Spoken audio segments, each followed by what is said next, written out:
Anyway, we are live. Welcome back. It's me with Shad and Razor. I got your name right this time, You Shad. did. Thank you for that. I appreciate it greatly. Yeah. So what has happened since the last time we talked about Mortal Kombat? Nothing important happened. I played a lot of Silent Hill 2. That's what I did. Yeah. Well, the whole franchise is pretty much on fire. That's a good way to put it. I don't think anything's any different than the end dev cycle of any other Mortal Kombat game. I think the thing that's different now is the sheer amount of people that have realized, wow, this whole thing kind of sucks, doesn't it? Oh, sorry, that's my phone. I'll turn that volume down. Oh, just one after the next. Ruining your stream, shitting all over it from a great height. I apologize for that. I think that I think there's a whole generation of NRS fans who are now where we were coming into the NRS period. It's like it's your turn to see everything that you've really enjoyed, like, tossed aside and changed and remixed for no particularly good reason. That's what I think it is. Yeah. Well, I'm just people are doom and gloom about the dev cycle of the game being over, and my perspective is we got 2 packs. That's every game. It's the right time. That's usually when it's over. Yeah. There were rumors that there was going to be a third pack, but it was There are rumors there's going to be a 3rd pack every game, and every game there isn't one. And every game, Ed says, we're going to support this game longer than we did the previous game. This is going to be our longest one, and every time it's the same. Don't trust this man. Don't believe his People, lies. people do not learn from, like, history just keeps repeating, and every time people think it's going to be different, or they're new to the franchise and aren't aware of the history. Yeah. All right. Well, yeah, well, that's actually one thing I wanted to bring up. I guess I'll start with this. Apparently, on social media, Blue Sky, Twitter, or whatever, or X as it's now called, what's been going on lately? Apparently, Ed is probably aware people don't like Dom Chiancholo as he's been blocking people who want him fired. Well, I mean, I'm not sure how else somebody can respond to people wanting a coworker fired. That's sort of the polite and also corporate thing to do. Oh Like, yeah, you're not going to come out and say, "Yeah, we'll fire this guy who, as far as we know, has been turning in work that they like." I mean, the fans not enjoying it is something else, but yeah, They make the games for themselves, and yeah, I really, really wish I could say that I give a shit about what Ed and Dom do or don't do, but as far as I'm concerned, we have ample evidence to the fact that Ed's as responsible for a lot of the questionable MK choices in recent years as Dom is. As far as I'm concerned, Mortal Kombat died with Armageddon, and it got kind of a greatest hits revival in the NRS era. oh yeah. It's just the only thing that would maybe interest me at this point. I guess I would be interested to see John Tobias's version of MK5, whether that's like in a comic or something. How about you guys? I would be interested in it as a curiosity, but at this point, I'd view it very much like an Elseworld, and I'm not so into, like, multiverse alternate take stuff. For me, Deadly Alliance is my favorite game story-wise. So alternate paths that branch off from MK4 is kind of going, the parts you like best are the parts we're not going to do. Well, I've always been more of a John Tobias fanboy than anything else, you know this. And, well, considering the fact that the past 20 years of cinema and popular culture has skull-fucked the notion of alternate continuities and branching paths and Elseworlds into my fucking brain like a goddamn dick made out of razors, shoving its way through my eye sockets, scraping my cerebellum out the back of my skull, I'd be perfectly content with reading an alternate history John Tobias lore comic. I'd love that. Thank you. That would be very kind. Okay, that was very graphic. I'm just past giving shits now. That's where I am. Yeah, because everything in media has to do multiverse these days.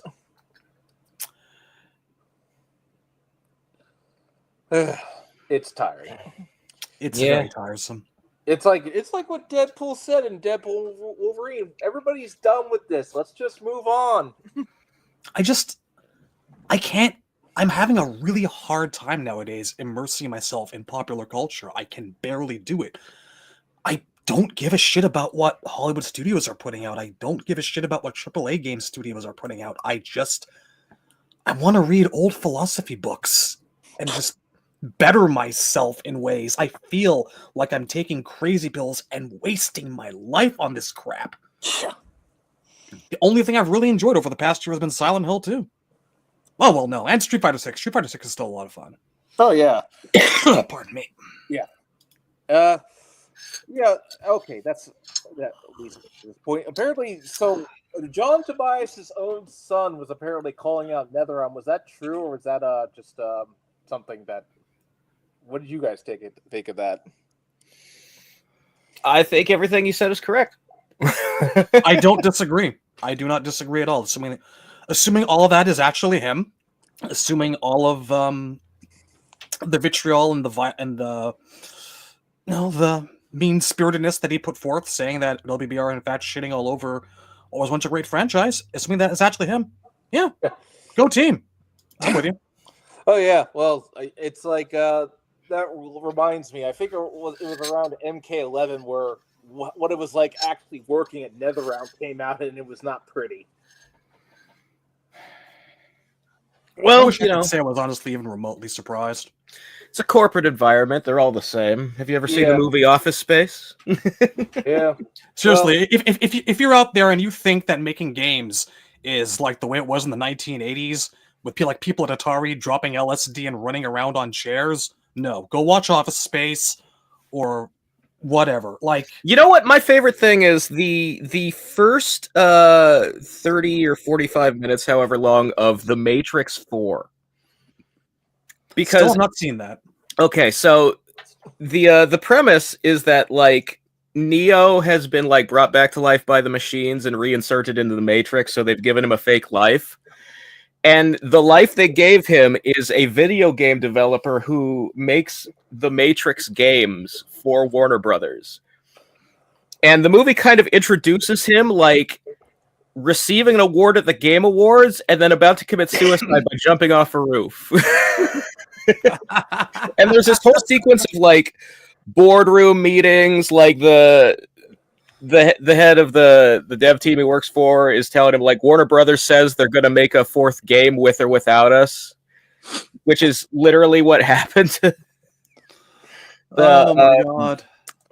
I forget if it was Lana Wachowski is the one who directed or if it was the other, but I have literally that's what they told her. We'll make it with or without you. So if you want to direct the your own franchise, you better agree to it. Oh god! Somewhere out there is just the perfect edit of this thing, and it's 20 minutes long. I keep hearing they're doing all these the first 20 minutes. All of these like corporate hipsters around a boardroom who are like, "What is the Matrix?" And they're like saying all these like buzzwords and just the most obnoxious business shit you could ever hear, and that's exactly what I imagine the gaming industry really is like. Yeah. So like it's a shit movie, don't get me wrong. It's another Matrix sequel, just like 2 and 3, except there's no Lawrence Fishburne, there's no Hugo Weaving, and the fight scenes aren't nearly as good choreography as the previous movies. So like the only enjoyable thing in the film, like 2 and 3. yeah, it's just more of that but worse. But that whole first act of the movie where it's just this parody of how awful it is to work for Warner Brothers it's amazing. It's one of my favorite portions of any recent movie at all. I think I mean Warner Brothers is basically killing every game they've had. They like Suicide Squad, Multiverses, and now this. It's like I don't know, they're just poison right now. Every now and then I think of that bit of concept art from MK1's of MK1's version of Reiko. Yeah. Where he's got like no makeup on at all, and he's got like this gigantic hideous man bun and like the giant beard and everything and like the dangly bits of hair on the back, and I'm like, During my time at Ubisoft, I think I encountered this man 5 separate times. In 5 separate positions. I'm still convinced that was art for a random Shao Kahn soldier, not Reiko. But they just filed it under Reiko because it's the same from the neck down. Yeah. Well, yeah, Reiko in that game, I don't know how to describe him. He's just very, what's a good word for Reiko in that game? He's the cliche Boring? of a second in command. Isn't he like racist or some shit? People are saying now. I don't even know. I don't even remember that game. Yeah. That's how you endear people to that character. Bring them back after 20 years. Don't give him any of his moves and make him racist. Awesome. Yep.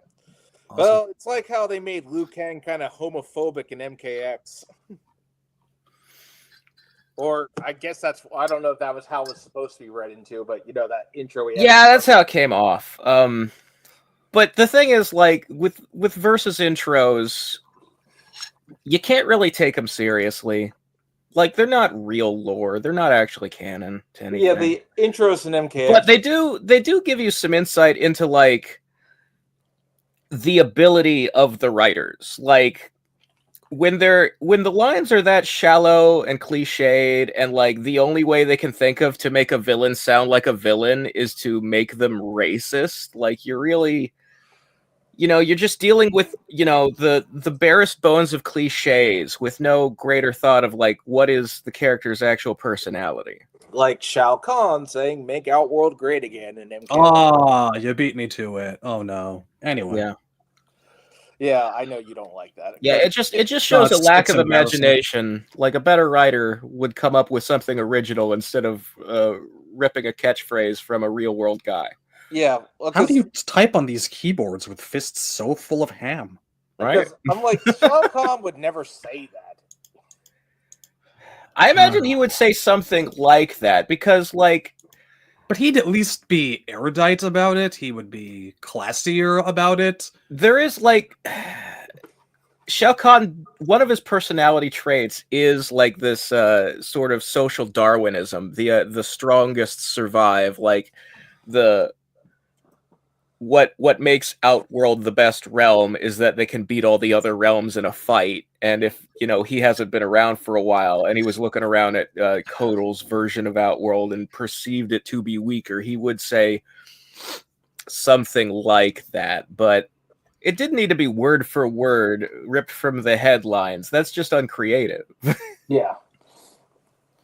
Yeah, like, actually, I'm working on my Ed Boon is a copycat video. I haven't decided a thumbnail for it. I was thinking of using the pitch meeting bug eyes look, but I was like, and saying, yeah, I'm aware I ripped that off. Don't bother pointing it out. That I can't. But it's like, the thing is, with Shao Kahn, it's like, he's this, I always got the impression that, he was intelligent, but in the NetherRealm games, they just make him this dumb brute, and it's kind of insulting. Yeah, they lean hard on the idea of him being like a barbarian, and that like that's the reason he values strength, as opposed to like the some dialogue that was pretty decent in 9. I think it's 11 that really did the lion's share of the damage. Yeah, like he's supposed to be like he's kind of like he's like the Sauron of MK. That's what he's supposed to be.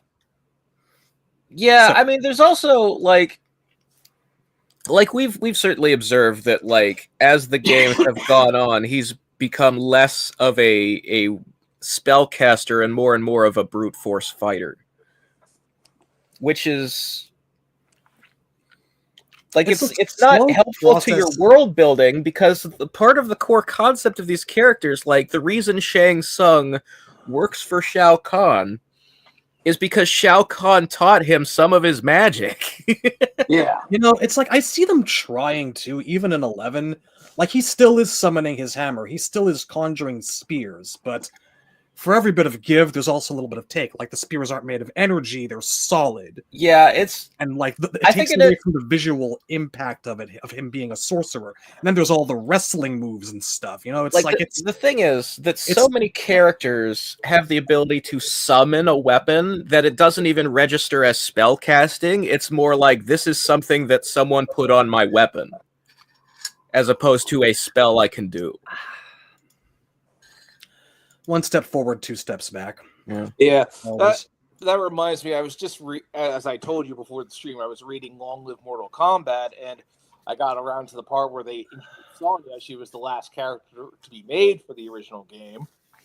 And apparently they left it ambiguous if it was like, if she was actually shooting the rings like energy blaster, or if they were like, special, or they were like a technology she was wearing, but then MK11 just goes, no, they're technology that she wears. Well, they've been tech since Armageddon. That's the first time that we ever see her like fire a ring and then like press beeping, booping buttons on her wrist. I've always actually kind of considered them sort of in the back of my mind as tech-based since 4, really, if I'm being honest about it. Like, there's something about like her specific posture with her fist cocked forward and her hand over her wrist, It's always kind of given me that impression. Yeah, I mean, it's always made sense that they were tech because, like, there's no, like, some characters have, like, a backstory. Like, Jax has these moves that are based on his physical strength because he's, quote-unquote, the world's strongest man. Yep.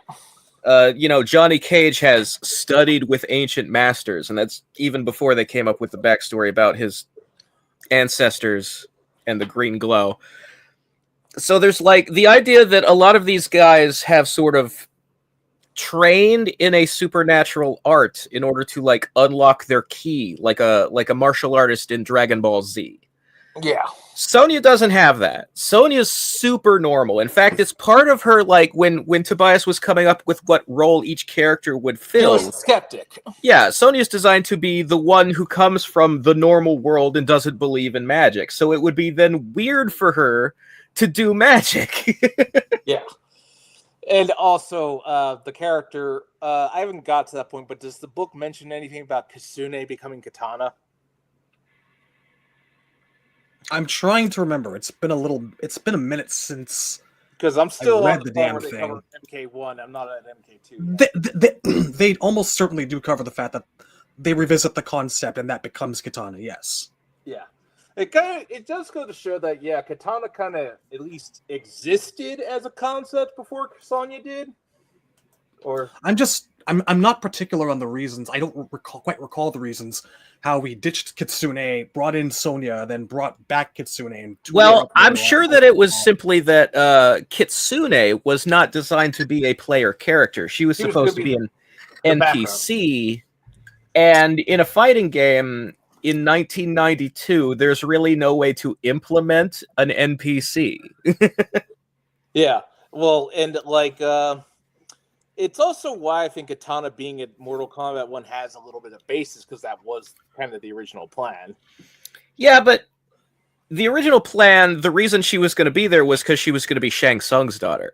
Yeah. Now that she's Shao Kahn's daughter, and like all of her story revolves around what happens in MK2, when you insert her into MK1, like the 95 movie did, like MK9 does, like Scorpion's Revenge, pretty much every media adaptation or retelling since puts her at the first tournament.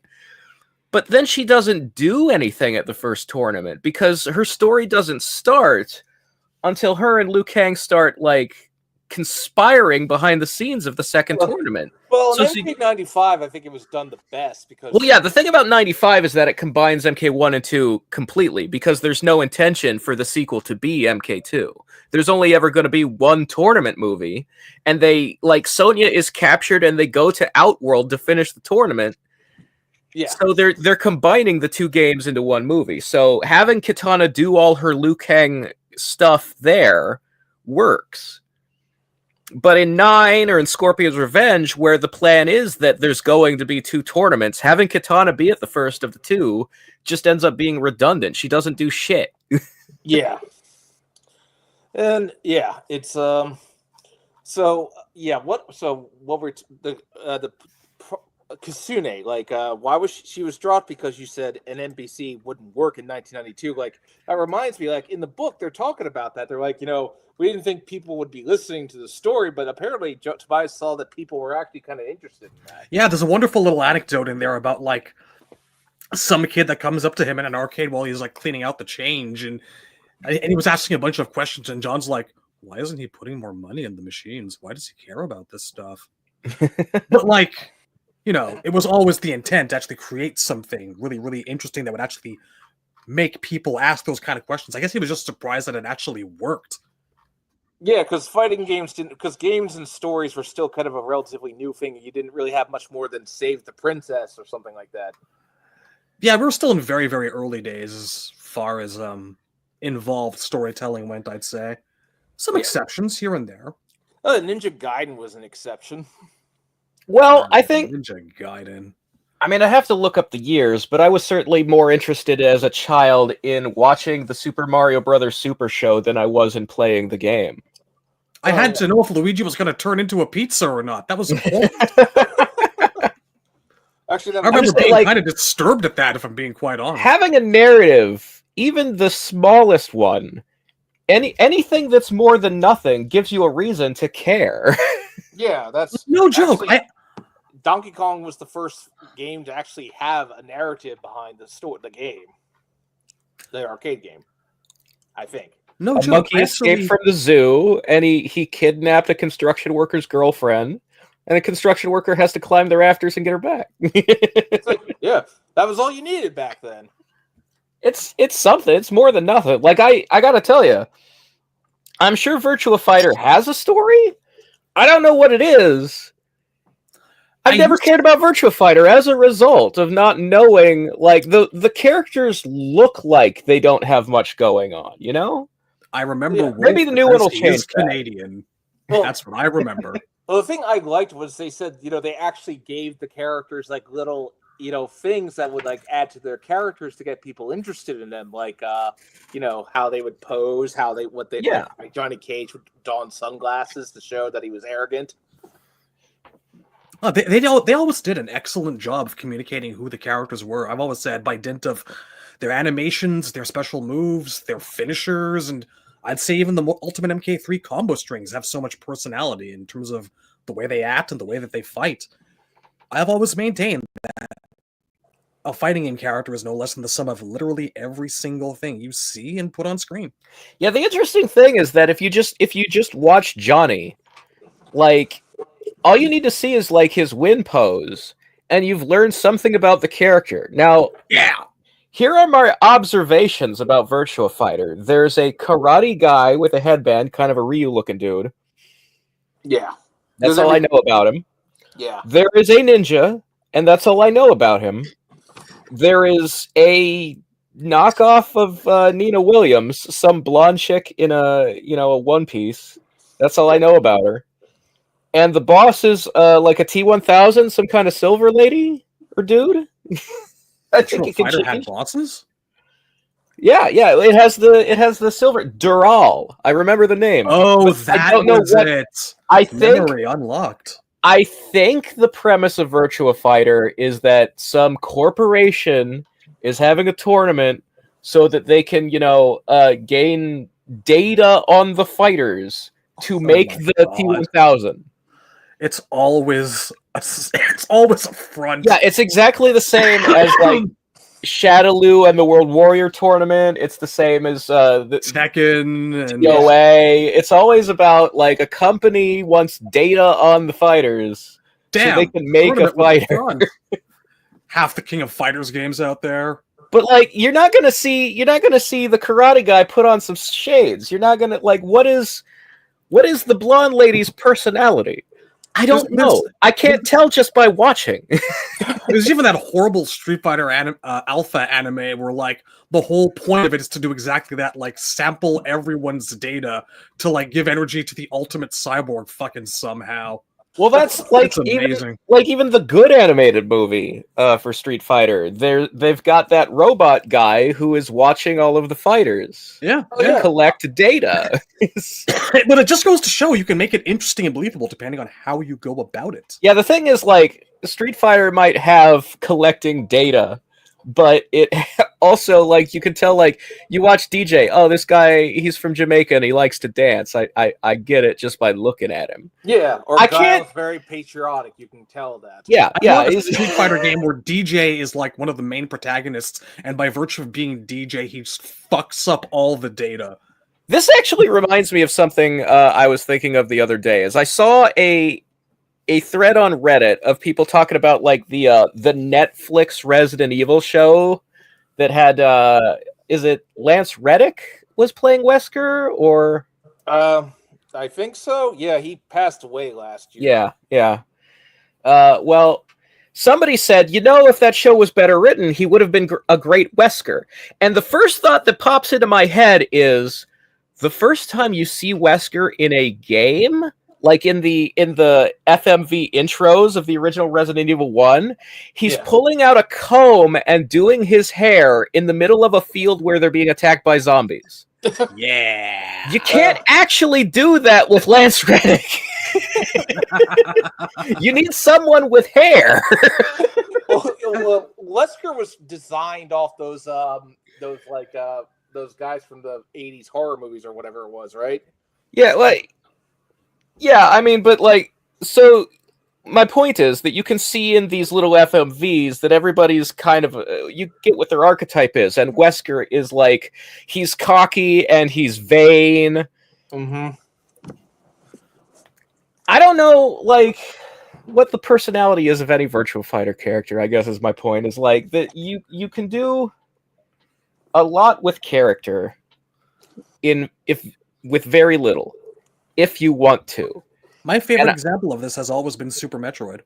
Yeah. Like you have a bare minimum of dialogue through the entire game, but you know absolutely what is going on, what you're doing, and the ending is still this big emotional gut punch all these years later. Well, that's why I like Zelda Ocarina of Time's ending so much, because it's like, wow, it feels very bittersweet. It's like, wow, you feel like your journey's over. It's like, and there are certainly people who will be attracted to, a game like Metroid just based on the gameplay alone. Just the fascination of exploring the caves and getting the power-ups and the challenge of beating the game. That's certainly an appeal. But for people like me, it takes more than that to get you to play a video game. I need to care about the character. Like, give me like a gesture in a few, still frames at the beginning of the game that show me like what kind of character this is, and just put me in a position to empathize with them. Yeah. Like with Luke, Luke Kang, you get the idea that he's very humble when he bows. And that's why story in fighting games is attractive to a lot of people. Is because even if it's like the barest minimum, as long as it's more than nothing, then there's a chance that you're going to hook me. That I'll be interested in what's going on. It doesn't take much for me. Like, relatable and interesting characters are always a plus, but sometimes atmosphere alone is enough to pull it off. Like, but even, for example, the first Silent Hill has the bare minimum there, and plus something else. And half the reason I think I still love that game to this day is not only because of all the creepy shit going on and how vulnerable and scared I am, but just the batshit insanity of the vocal delivery at some points and how otherworldly and strange it is, possibly by accident, possibly by design, is just wonderful. Like, I want to hear more of these people talking in strange, otherworldly ways. It was foretold by gyromancy, which is the art of spinning around until you fall down. Yeah. Damn straight. Yeah. Well, that's the thing I find very interesting about the book, about the book, is that, just it's like it's really going into like the nitty and gritty of like what came up of what inspired the series. It's like, so much what inspired Tobias was 1970s and 80s martial arts. I consider that book a must-read, an essential read for anyone who's really interested in the arcade era of Mortal Kombat. Yeah.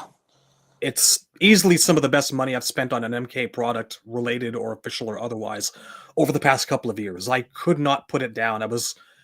It kind of made me understand that I still really did have a huge love and affection for the series, and I'm just kind of deadened and burnt and hollowed out by all the last few years of crap. Yeah. I mean, it's just that it's hard to maintain a daily interest in something that you love when none of the recent entries in that thing are good. It's like, I consider myself a huge Terminator fan. Terminator 2 is still one of my favorite movies of all time. That's the true end of Terminator. In my Yeah, there hasn't been good Terminator media since 2. Where do you So put it's all the versus RoboCop stuff? it's hard to, like, I'm not gonna. Well, I'll give some credit to parts of the Sarah Connor Chronicles. Yeah. That's probably Still still thing. the best post T2 story we've gotten so far. Yeah. But I also I think it like was just the canceled before it could finally hit stride. yeah. There were some interesting ideas they were playing with that they never got to do. I also I like the concept of Salvation, but the execution, particularly the fact that the aesthetics, they set the movie in the daytime with like Mad Maxy looking environments, and they Yeah, didn't see, have the purple laser guns at all. that's what I wanted to say. Yeah. Like, out of every single thing that's Terminator that's come out since T2, Salvation is, of the ones that I've seen, I still have not seen the Sarah Connor Chronicles. Salvation is the one that I feel like got closest, that I was really Yeah. interested in. I mean, that's the thing, is that everybody wants to see the future war, and all the other movies are just repeats of the plot of T1 and T2 over and over again. Yeah. And it's like, honestly, the worst part of Terminator is that it has time travel in it, and they keep using that. Yeah. But like, I will, like, in terms of like a media that actually shows us the future war, I think Terminator Resistance was the name of that recent video game that was really good. Yeah. Well, also, I think it's just with Terminator, it was like, what did you guys think of Terminator 3? I don't really remember that one too well. I saw it in the theater when it came out. So And- did I, and I remember coming out being so disappointed. I was, it had it had good action sequences, and I liked that they had the balls to have the bombs go off at the end of the movie. Yeah. Yeah, see, that's the thing of it. I'm really conflicted about that, because Yeah. so much of the appeal of T2 is like the notion that we're able to change our fate. There's no fate but what we make, and da-da-da-da-da. It's like our destiny is very much in our own hands, and T3 is basically a giant statement going, actually, It's inevitable. Yeah, we want to have sequels, so you're not allowed to change this. Yeah. You can't stop Judgment Day. Terminator is kind of connected to MK in a way, because Midway made that Terminator 2 arcade game back in the day. True.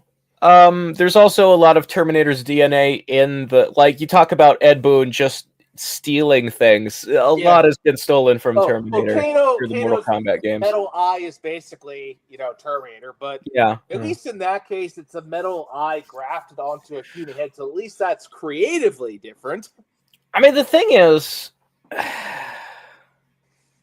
they used to steal things in a way that they would still fit them into the 1970s Hong Kong Kung Fu movie environment of it all.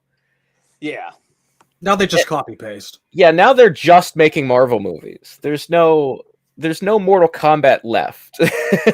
Yeah. Well, but the reason I brought up Terminator, though, is the point I was trying to make is that you can be someone who's like, I am a fan of this thing from my childhood. When I look back on it, I have fond memories. I will rewatch those movies sometimes. But there's a difference between that and maintaining a community and a podcast and an active fandom every day of your life for something that you haven't enjoyed in 20 years. And that's the problem me and Shad face these days. It is very difficult for me to care about much of anything except for the games I grew up with nowadays. I wish it weren't so. But it is. It's this whole Yeah. question of, can I ever actually go home again? Am I Yeah, wasting my life trying? Am I just holding out hope like a fucking moron, or should I just move on and appreciate the things I remember? we are tied to being online content creators for something that we haven't enjoyed in 2 decades. It's very difficult, and it's why we're playing a Resident Evil game on our channel now. I'm really looking forward to seeing how many patrons we lose. Honestly, we have not lost any patrons. Really? Like, I think the views on the videos from like non-patrons and stuff, they're a little bit less. We're still in the like that's hundreds. understandable. Yeah, that reminds me. But yeah, we haven't actually. None of our patrons have dropped, so that's well, that means a lot to me. It really does. It warms the cockles of my cold dead heart. I honestly, I think our patrons just really enjoy you and me. Wow, they just like hearing us talk. Yeah. I do something constructive. I contribute to society. Well, that's weird.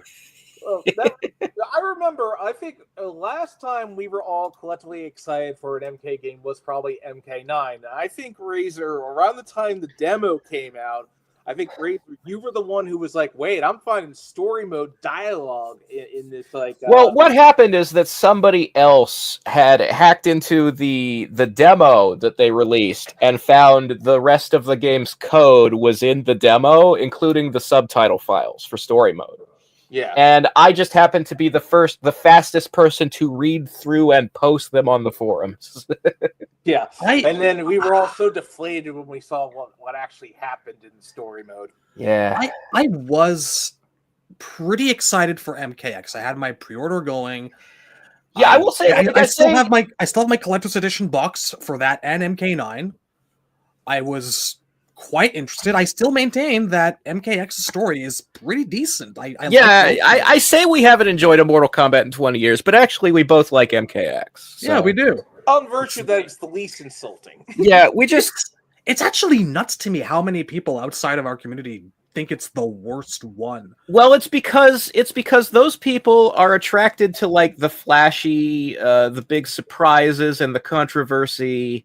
Oh, the things Mortal Kombat X is the safest of the story modes, and it's the only one that doesn't have any plot holes. And that's why people who appreciate good storytelling like it best, and people who just like Mortal Kombat for the style over the substance like it the least. Well, it's also what was I going to say?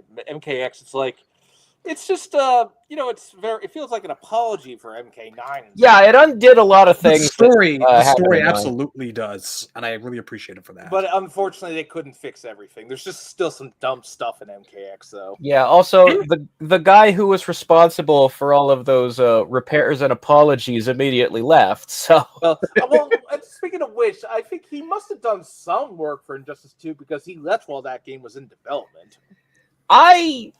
Maybe, but Injustice 2 has a lot of Dom Ciancholo like trademarks in it. So I don't know how much I would how much stock I would put into believing that that Shard had much influence there before he left. Yeah. I'm still somewhat excited for MK11. Like going to the reveal event with Razor and Cyborg and meeting Brusk and so many people there was just a huge highlight for me. I was really looking forward to that game when it came out. And it's like, I think that my jadedness really started with like the combat packs of MKX, realizing that like 50% guests was the norm now. And then MK11 came along and I was like, okay, this isn't that bad. It's still kind of questionable. I'm sad we went back to fucking time shit, but at least you can't hurt me anymore. What the fuck did you do to Sindel? Oh my God, Christ Jesus. and then one comes out, it's like, all right, let's see what you can do when you wipe the slate clean. Okay, well, I'm uninstalling that. I'm uninstalling that. I'm done. I can't. Mm-hmm. I just can't. Yeah, just well, the other thing was, it was like MKX, like there were still some dumb things, like, the whole raid. I actually just replayed through that to record it. It's like, no, Raiden is like out of action for whatever reason because of some snare or whatever. I'm like, I don't know what that is, but we'll see if it was just kind of an excuse so Raiden couldn't defuse the situation. It was a psych bomb that Tremor retrieved from the Dream Realm. Oh, Yeah, it's in Tremor's ending that they explain that shit. okay. Well, and also not fixing all the remnants was also a bit of a blunder because we had to stick with that for MK11. It was I mean, the reason they made them revenants was so they could use them as villains in the Shinnok story. well, yeah, and that's the other thing. It's like NetherRealm, someone at NetherRealm, between the Remnants and how Injustice is about a bunch of heroes going bad, someone at NetherRealm really liked the dark, twisted hero angle. I don't know who, but Apparently, Ed said on like social media today or yesterday, I don't know, I barely pay attention, that like he doesn't consider Injustice Superman an evil Superman. yeah, which is kind of mind-boggling to me. And I'm like, do you remember that part where he put a laser through Billy Batson's forehead? Because that's the only part of Injustice that I remember. Yeah, right? Or when he destroyed a bridge of many Well, people let's not forget the reason that he puts lasers through Billy Batson's brain. It's because he says we're going too far. We can't do this. What he's referring to is Superman has just decided that he's so mad the public is turning against the regime that he wants to destroy Metropolis. Yeah. The reason Superman turns bad in the Injustice games is because he's distraught that Metropolis was destroyed. And now it's come full circle and he wants to willingly do it a second time. Yeah. He's just a little he's angsty. not evil. Yeah, he's just a little angsty. He's still good. He's still good. Yeah. Well, here's the thing. And it's gone. Yeah. No. If they were going to make Injustice 3, I'm like, you can't redeem this Superman. He's too far gone, in my opinion. I honestly hope that, like, if there's an Injustice 3, the Injustice franchise is already tied to the multiverse. Just have like the plot of the first one again, but with more Earths, and we get to focus on somebody who's not the Injustice cast. Like maybe the Injustice timeline gets destroyed. Yeah, well, here's the thing I heard. I remember last time you told me that, Ed gave the reason, like, oh, Injustice 3 is going to be our first Unreal Engine 5 game. But I think what actually happened was they started making Injustice 3, and then Warner Brothers was like, no, Mortal Kombat sells 3 times the amount of Injustice does, so just make that instead. I don't think that's even true. Like, the Injustice 2 and MK11 had fairly similar sales. Like, 11 had more, but that's because every game has had more than the previous game until 12. 12 is the first one to sell less than the game before it. Yeah. And that's probably what they... but with Injustice 3, it's like, it's like, I'm not, because Injustice's whole premise is, like I said, evil Superman, and I think people are just sort of done with that now. I don't think Injustice 3 is ever happening. I think it's finished. You know what? I hope it is. Here's the thing. As bad as Superman is in those games, Wonder Woman is worse because I think as Yahtzee from Zero Punctuation said, she had none of Superman's motivation to turn her evil, but did so anyway with twice the gusto. I don't remember any of that. No, she's the reason. She spurred him on. She's the reason he went so bad. Like, it's all Wonder Woman's fault. I'm just gonna go back to reading comics from 1997 up to like 1998. Those were good times. Actually, nah, there was some good stuff in the early 2000s too. Yeah, we just don't talk about One More Day. There's before the Marvel Cinematic Universe and there's after, I think. Yeah. It's these two eras that just... Honestly, I missed the pre-MCU era of Marvel. I mean, it was already going down like something of a slope from like the mid to late 90s downwards. But I think that there was still salvageable stuff. I even think that there's some good comics out there right now that are, in no way, shape, or form published by DC or Marvel. I'd be glad to be told different.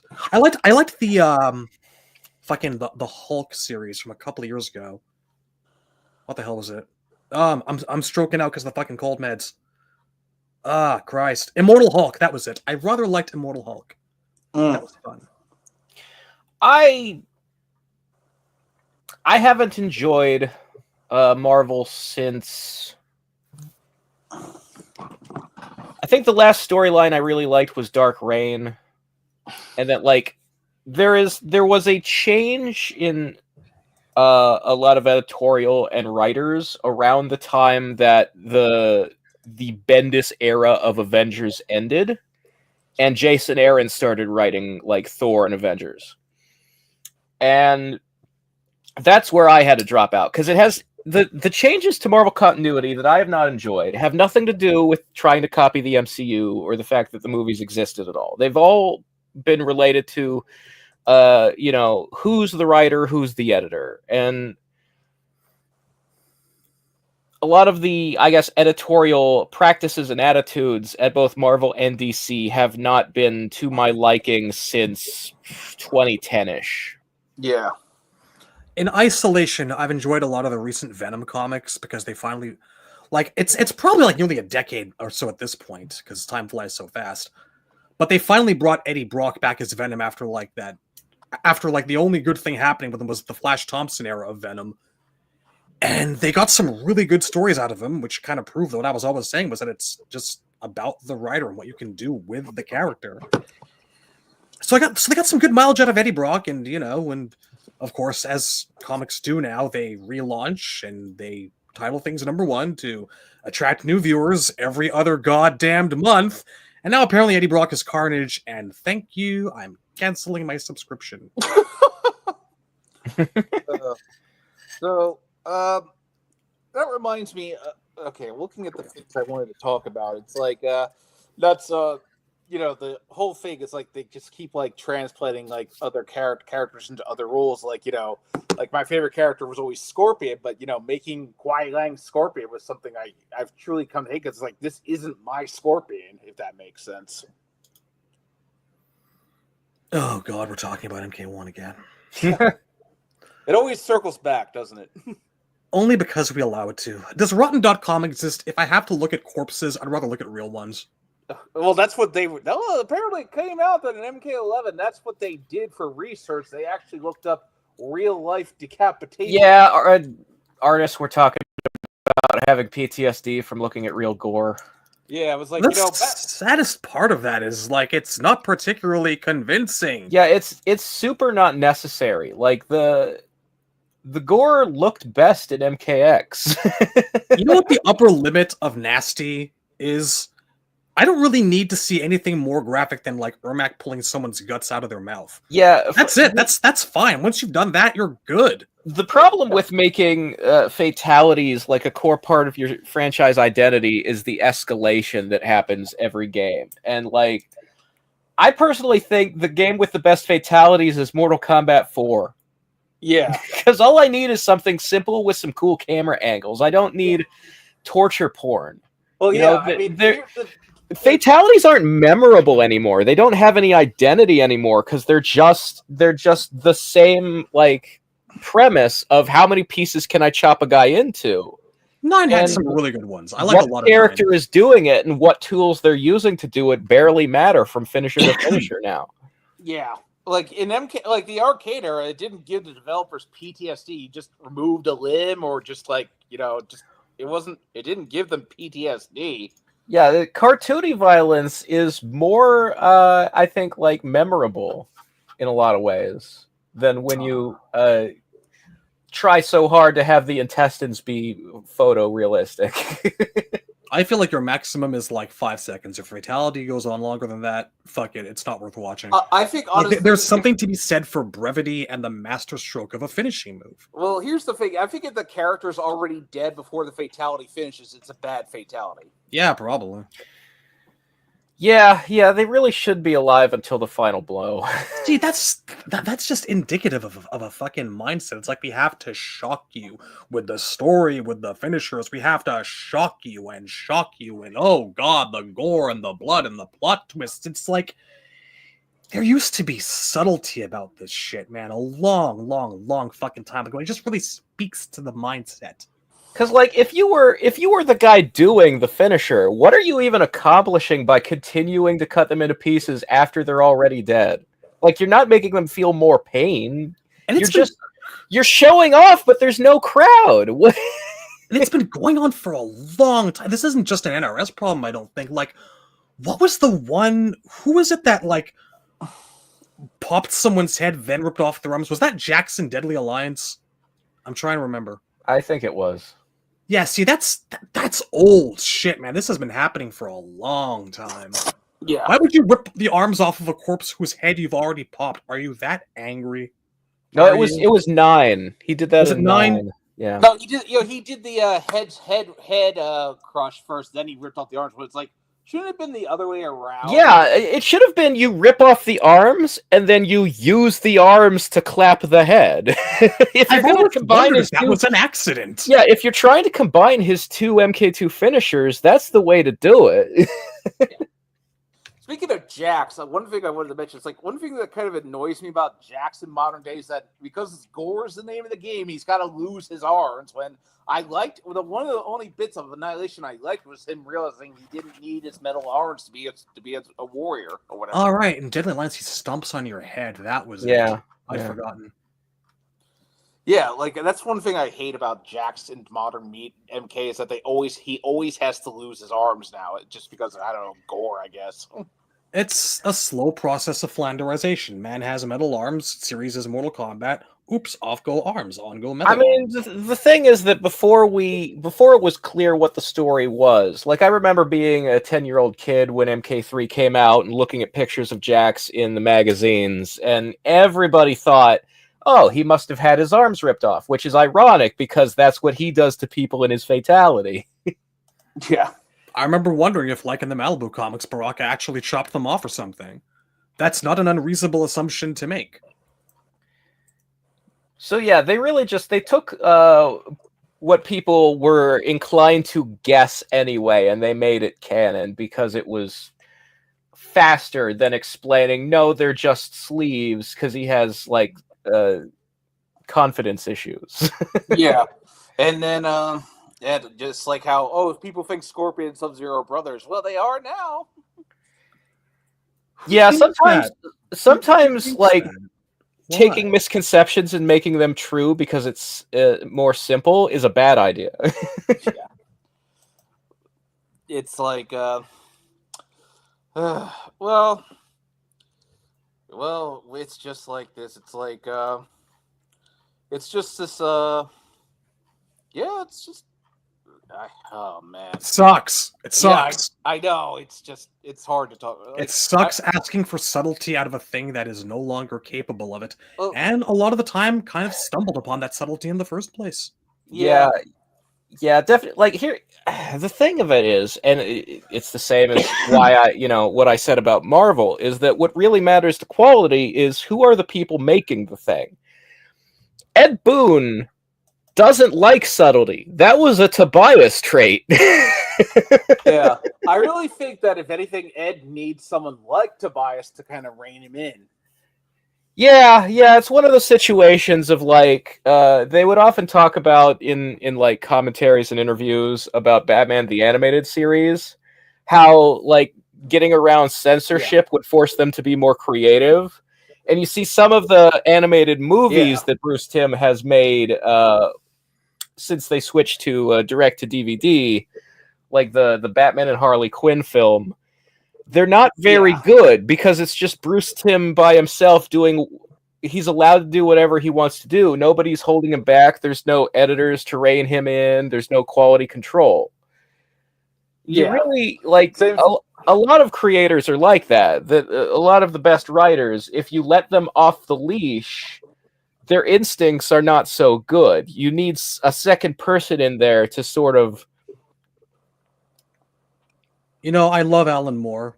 I have a huge amount of love for a lot of Alan Moore stories, but holy shit, man, that guy needs, that guy needs a leash. Holy shit! Some people need an editor. Some people need a second pair of eyes on their thing to be like, wouldn't it be better if he needs an editor?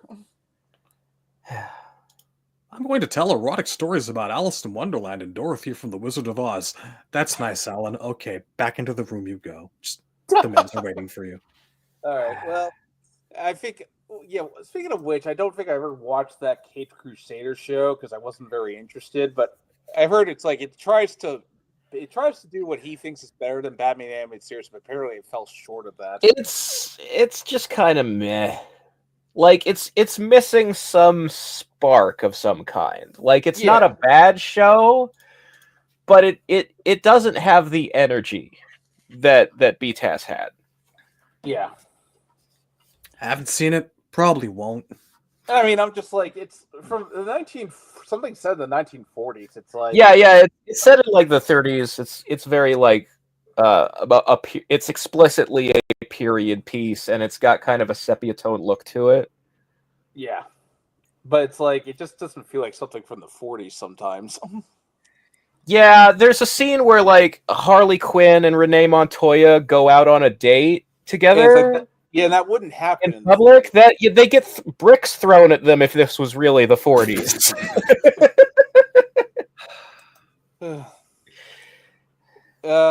But all right. Well, one thing I wanted to talk about last time that we didn't mention was, why is Ed so insistent on character chapters for the story mode? Oh, we all know the answer to that. He genuinely believes that it makes for a good training mode. I think Chard talked about that. Gear. Right? Chard talked about that, but I was like, Ed himself has talked about it. It's been said many times by many creators on social media that is explicitly the goal of their story modes is to be a beginner-friendly mode, like to get your first reps in, try some of the cast, and it's always got to be 4 fights because Ed believes that if new players would get confused trying to learn characters if the character changed more often than that. Oh, well, here's my response to that. It's like, well, I just think the problem with that comes in Mortal Kombat X, like my favorite characters, like, I don't get to play as Liu Kang, I don't get to play as Katana, I don't get to play as Kenshi, or it's like, there are a lot of characters you don't play as them in story mode. Yeah. I hear a doggo. What? I heard a dog. Was it? Oh. Well, I don't have a dog. Do you have a dog? No. Oh, well, that's distressing then, isn't it? Oh, man. Okay. What is in this Neocitron? Okay. Well, anyway, character chapters. It's like, I don't get to play as like this character, like Injustice. I don't get to play as Raven. I don't get to play as, and I think they were aware of the issue, so that's why they started doing like duo chapters with Injustice 2. Yeah. I feel like it was a fun experiment whose time came and went. The thing is that NRS will never admit that, for example, Tekken 8 told a better story than they do. Oh yeah. They don't acknowledge the competition anymore. Yeah, because that's the thing. Tekken and Street Fighter were just trying to copy what NRS did, but then they realized, okay, this isn't working for us. Let's just do something else.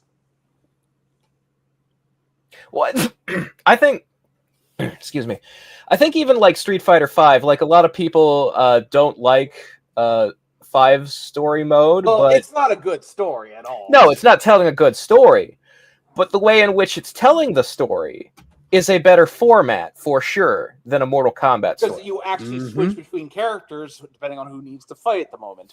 Yeah, I think like there were some obvious flaws like it, like the fact that when it would change characters, sometimes it would put you on the player 2 side of the screen and not tell you which character you were until the fight started. Yeah, it was a little bit annoying. There needed to be like either you're always on the left, or there should be some kind of indicator of which person I am. Like, that seems obvious. I don't know how they screwed that one up.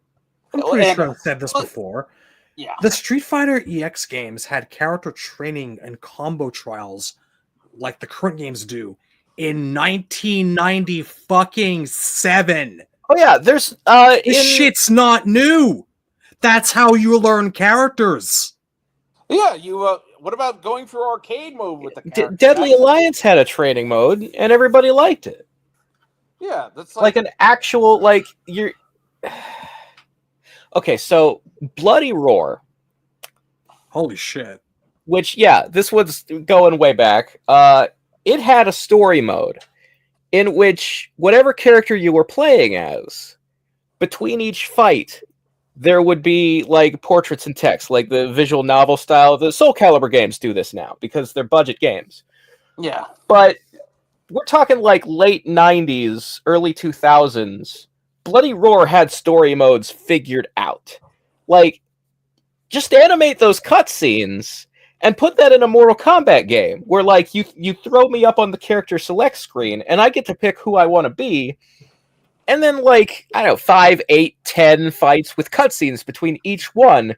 And I'm seeing that character's story. And then to get the whole story of the game, you play as all 20, however many characters. Oh, yeah. That's also... Do that! If you want to make a giant 2-hour movie, make a giant 2-hour movie. I watched Guilty Gears. Yeah, that's another. Street Fighter 4 story mode is that it came with an anime. Right? Yeah. And I thought that was great. That's all you need. Yeah. And, well, but I think the problem was everyone was chasing that because, NetherRealm story mode, it was like new novelty. Everyone was like, wow. Yeah, it was the hot new thing. And certainly, like, games with cutscenes are preferable to games with still images or games with no story mode at all. I don't have a problem with Mortal Kombat having a story mode. I just have a problem with, like, the chapter system and the way they do it. Yeah. The saddest part is like this is all part and parcel of like the legacy that MK has always had, is having this incredibly involved and detailed lore and world, and of course they're going to want to actually push that via an interactive movie system. And yeah, I understand that, but it's time to just admit it doesn't work as well as it used to, if it ever really did, The reason it doesn't work as well as it used to is because they have bad writers creating bad lore. Well, yes, there is that too. Well, I have heard, haven't writers like said that it's hard to write a story with the character chapter format? Well, it absolutely is, because you have to constantly come up with fucking reasons. People are fighting each other all the time. Like you're telling a story about a tournament, and you have to have the same guy fight twice in a row, which is not how tournaments work. Yeah, or it's like, and then after like that character's chapter is over, they just don't do anything of note for the rest of the story. Yeah, like Sonya and Johnny Cage were not allowed to contribute to Mortal Kombat 3 in that part of 9. Yeah. I mean, MK3 could have been its own story mode, separate from, Yeah, honestly, like... You can't adapt MK3 in a movie. You can't. There's too much...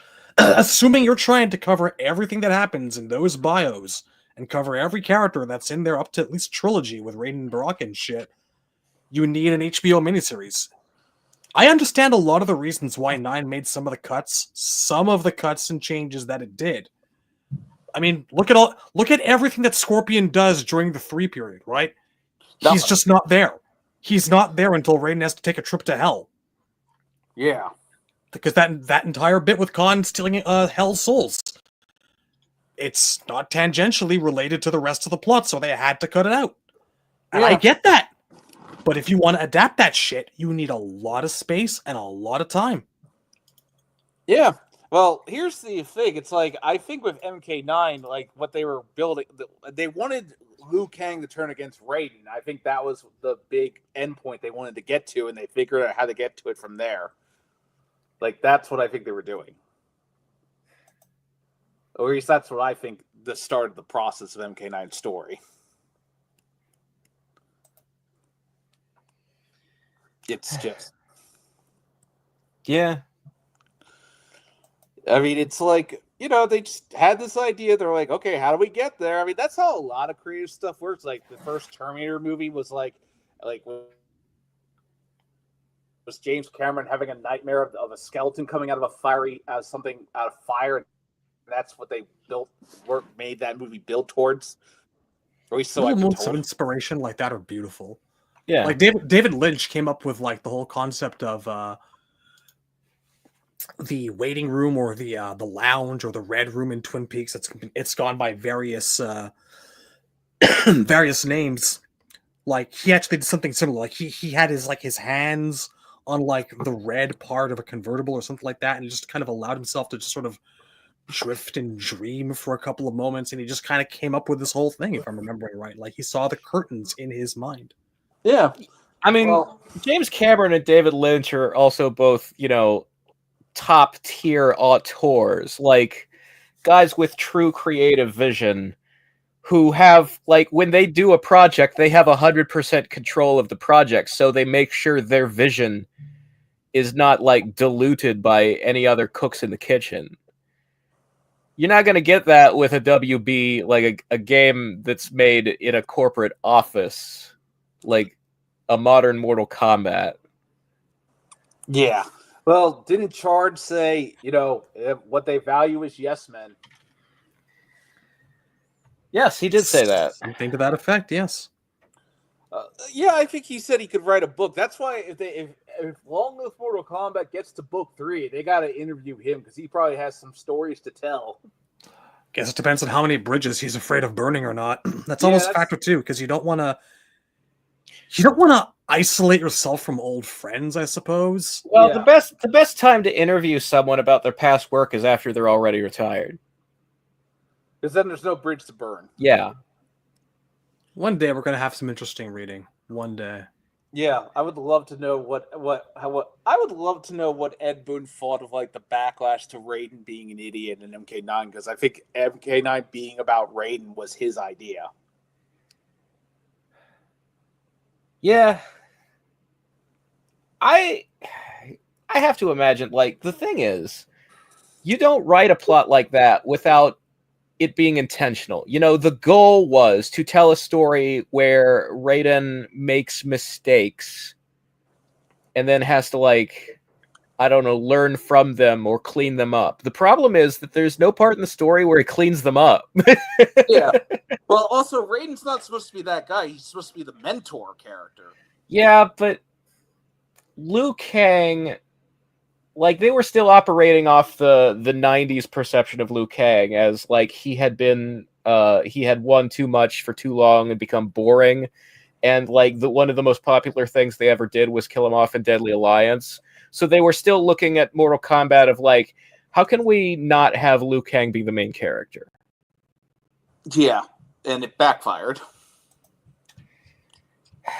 Well, that's like retelling the original Star Wars trilogy, but trying to, like, move Luke Skywalker to the background. Well, having Obi-Wan kill Luke by accident on the Death Star. Yeah. Would it be a good story if that happened? No. I have an idea. Let's stop fucking talking about NetherRealm Studios' version of Mortal Kombat, because I want to put a gun in my fucking mouth. Okay, I'm so fucking tired of belaboring these goddamn fucking points always, every time. I want to remember the series I used to love. I'm sick of all this shit. You know what? Let's do that. I have an idea for a game. What interesting character trait would you give a Mortal Kombat character that they've never displayed any hint of having? I'll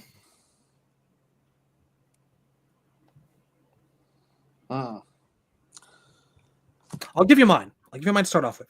All right. I think I would make Sonya an expert acoustic guitar player. Okay. I have this... It might have been one of those, like, lucid dreams or something that, like, I thought of on a bus while half asleep or something, but I had this mental image of, like, her being on the boat to Shang Tsung's island and, like, finding an acoustic guitar in a corner and, like, busting out some tunes or something. Okay, I actually have an idea for Katana. I would like to see her, like, and MK1 actually kind of did this a little bit with her. It's like have her see Earth culture and being like, "Wow, this is very different from how I grew up." Like, that fish out of water thing. You don't want to make her stupid or whatever, but I think seeing her react to, like, what's this thing, a movie, a video game, like, what's that? It's like that would be kind of an interesting character bit for her, I think. I could see that, yeah. Razor? Hmm.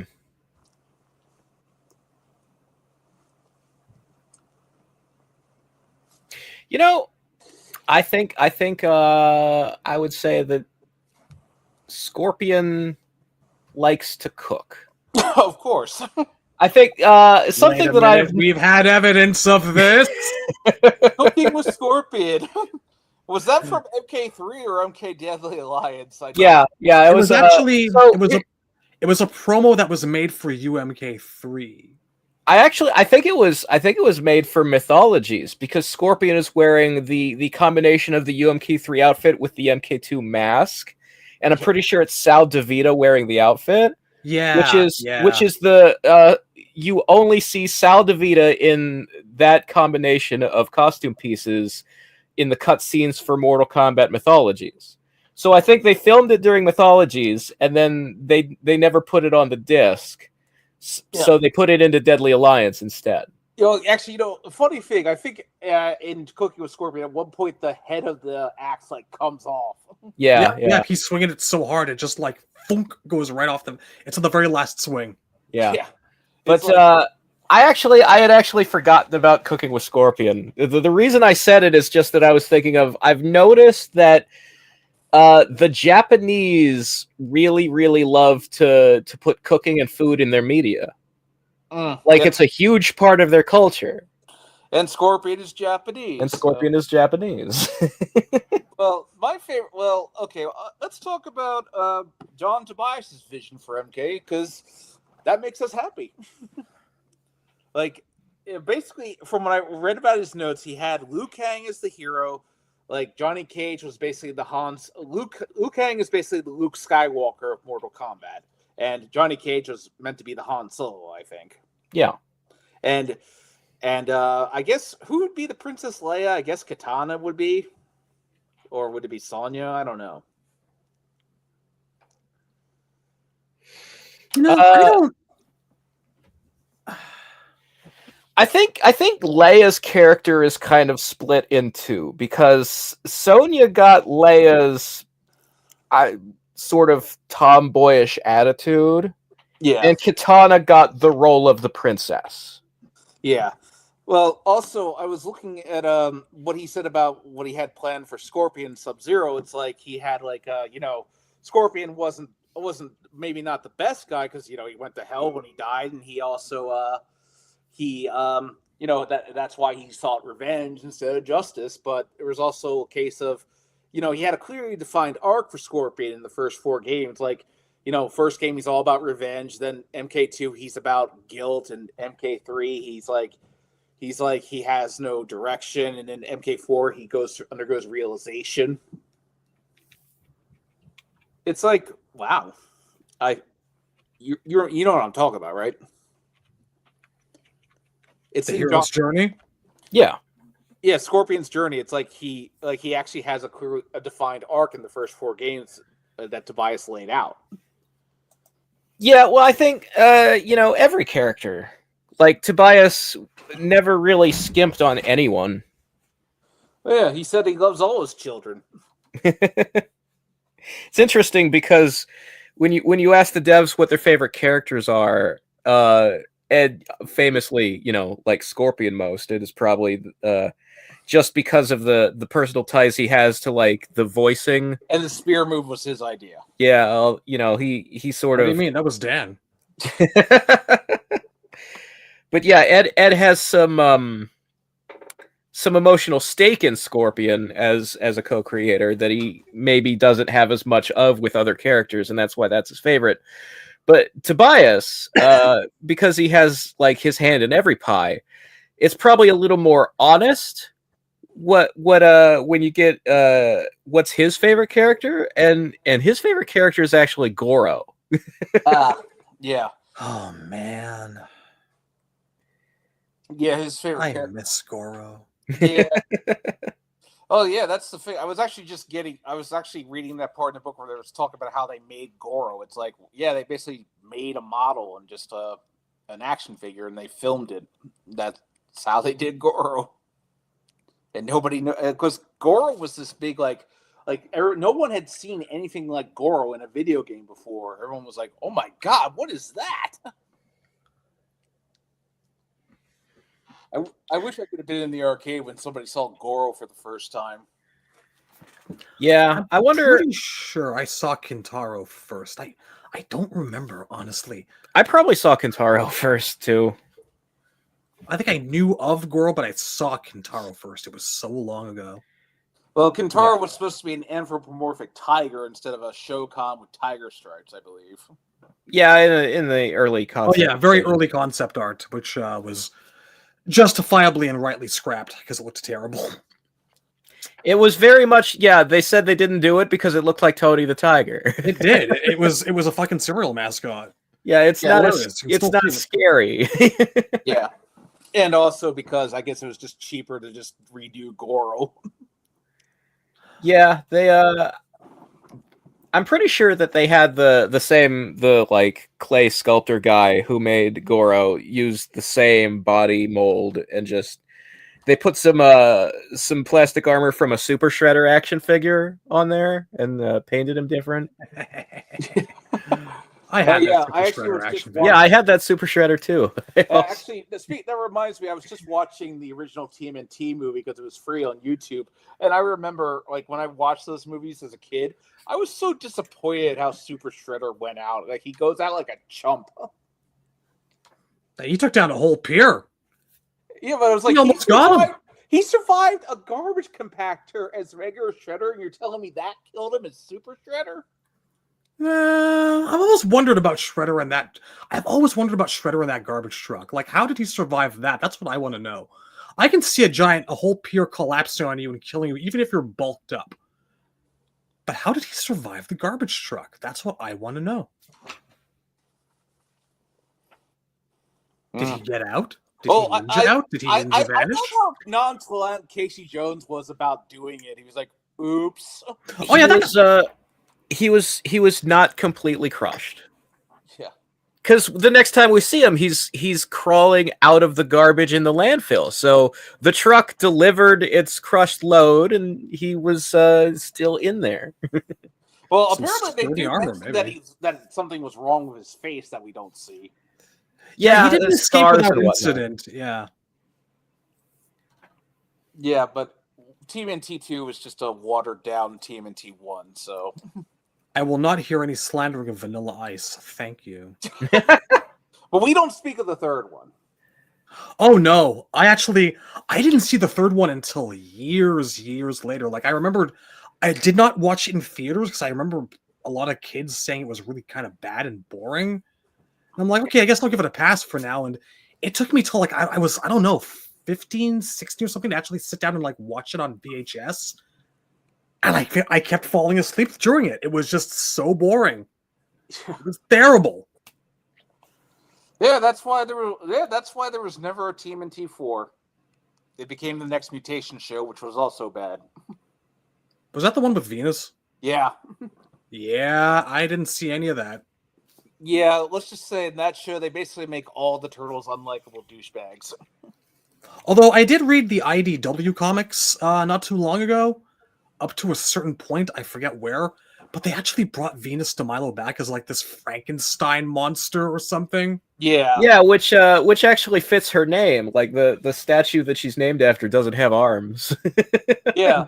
Well, that's the thing. The difference was Kevin Eastman likes Venus, but Peter Laird hates her. Like, you can't even joke about her with him. Well, the original idea for her was pretty terrible. Like, there is no reason to introduce a secret fifth sibling who somehow got separated from the four. And well, also they made them not siblings so they could have a romantic. So any of them could be a romantic interest for her. Yeah, I don't really go because there are like, you know, every generation of Turtles media does certain things different. And sometimes one of the things they do is have each turtle be a different breed of turtle so they can all have different, like, Looks, scale colors and stuff like that. Yeah. And I don't really go in for that. I think it works better if they are like biological brothers. Yeah. Well, Like, But yeah, you if a character can't be introduced into a narrative without a retcon, then that's not a good origin story. well, Eastman flared. Boom. they were actually I was actually reading it. A lot of the people who worked on the first two MK games, they were foot ninja in TMNT 2. That's in the book. That's always been one of my favorite rabbit holes to go down, like the sheer overlap between the TMNT movies and like the MK actor cast. It's funny. Yeah, Dan Pacena, I think Rich DeVizio, and I think Hosong Pak was also a foot ninja. Well, Dan Pacena is everything. I think Hosong Pak was one of the turtles. He was. Oh, really? I think he was in Raphael's suit. Huh. In TMNT 2? Maybe both the first and the second. I'd have to look. Okay. But only one of these turtles is Corey Feldman. Oh, yeah. It's,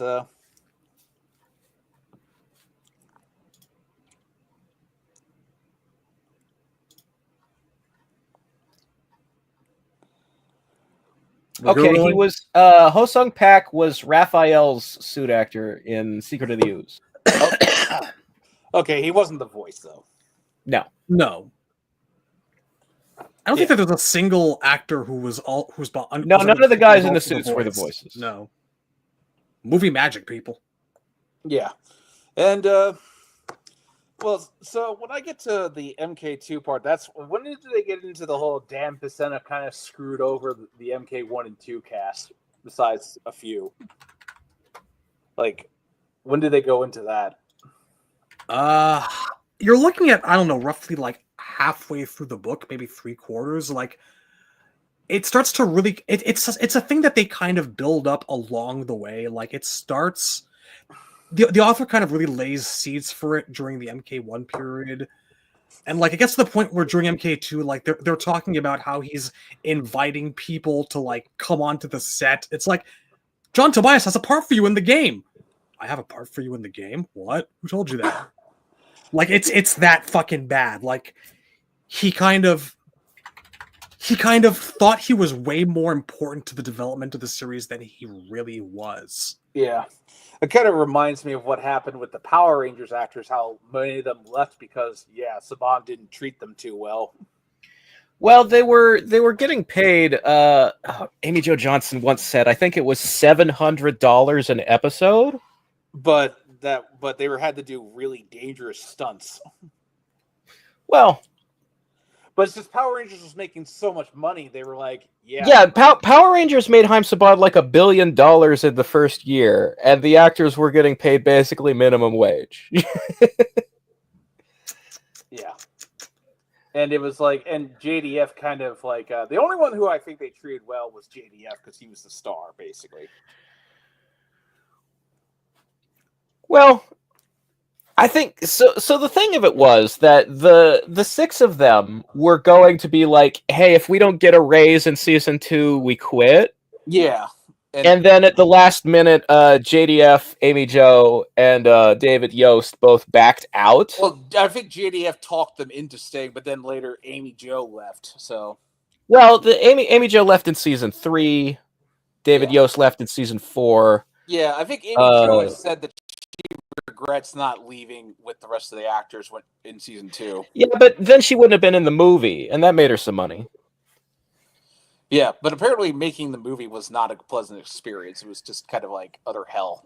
I mean, that depends on who you ask. I think JDF and Johnny Young Bosch both have stories of some fun adventures they got into behind the scenes. Well, JDF is sadly no longer with us as long as but the thing is that, like, I think the 3 that backed out made the right choice, because if they had all 6 of them gone, give us a raise or we quit, all 6 of them would have been replaced. Yeah. So, what has Austin St. John done since? To you? Yeah. Like, what has Austin St. John done since leaving Power Rangers? Well, he came back in season 4. Yeah, very briefly.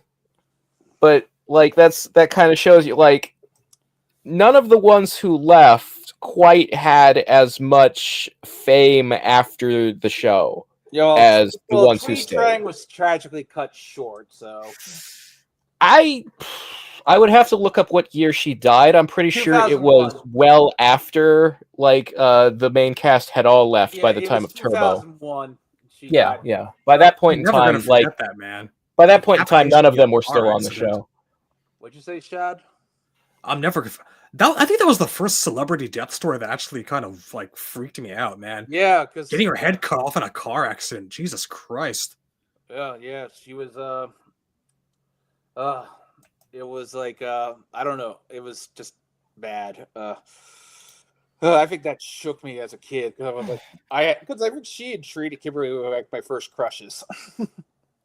Mine was Janine Melnitz in Ghostbusters. I mean the cartoon version. Yeah. Well, so we'll talk about with MK, like MK 1 through 3. It's like, you know, there's a clear layout for like Liu Kang's is basically the basic hero's journey. It's the like Tobias crafted that, the hero's journey. And that's why I think it's like with MK9 and all that, they were like, okay, we got shock people. So it's like, I don't know, it's just all this like subversions of good of like basic storytelling. Sometimes it's not all good.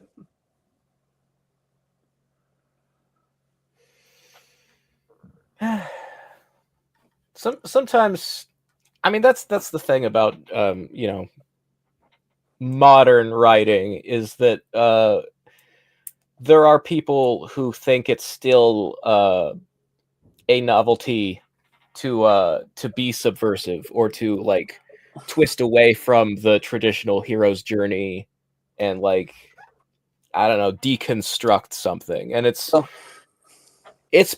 played out and they don't realize it, that like a lot of people just want to go back to the traditional storytelling of the 80s and 90s, you know, the stuff that they loved.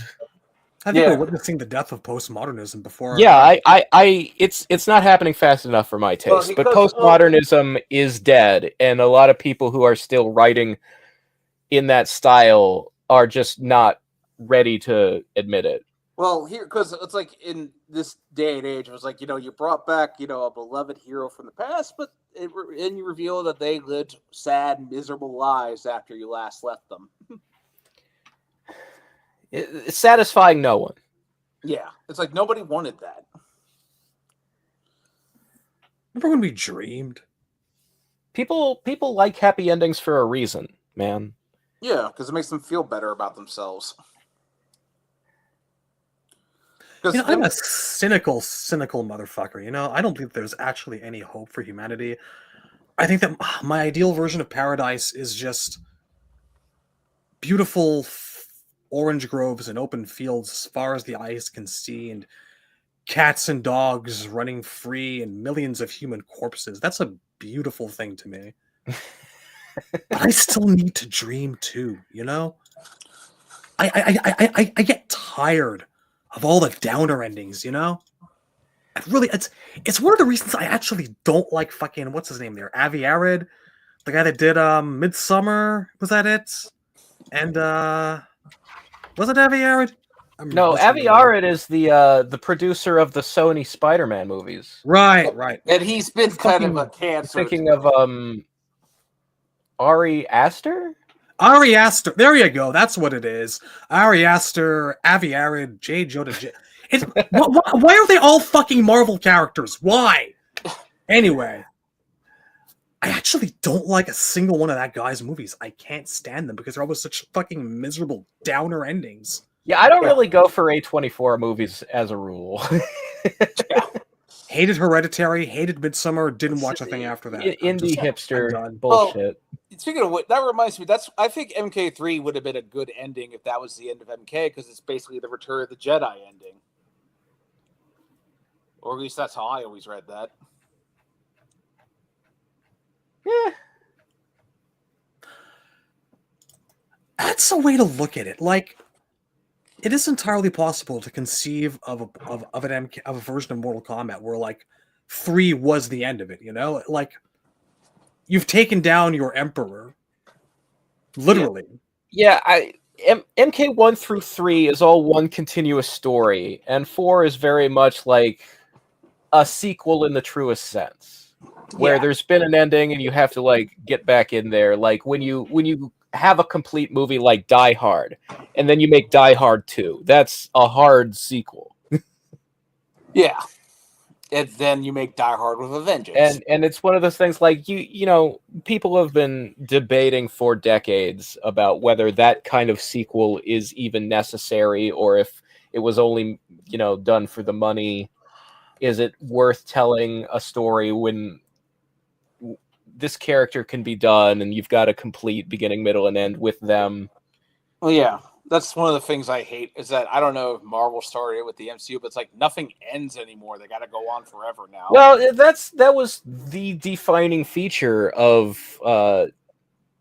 comic books, like the superhero genre, is that it is a sequential medium where there is no beginning, middle, and end. There's a beginning, and then the character just goes on and on forever. And in theory, the appeal of that kind of story is that you get to see them grow older over time and see how their life changes. But ever since some point in the 80s or 90s, the Marvel and DC both decided to preserve their characters in amber like Mickey Mouse, and not let them get older than 30 or 35 years old. But yeah, that's why I think you'll find that this is the reason why a lot of people take like the May Parker future of Peter Parker, like that as the valid continuation of the character, because that they there is a corporate overlord going, Spider-Man is a lunchbox, and we must be able to sell that lunchbox in perpetuity. So you can't have him get gray hair, because then we'll have to make new lunchboxes. And he can't be married because that makes him unrelatable. I mean, that's an editorial thing. Like nobody at the corporate level is putting Mary Jane on the lunchbox either way, so they don't care if the character is just a decal.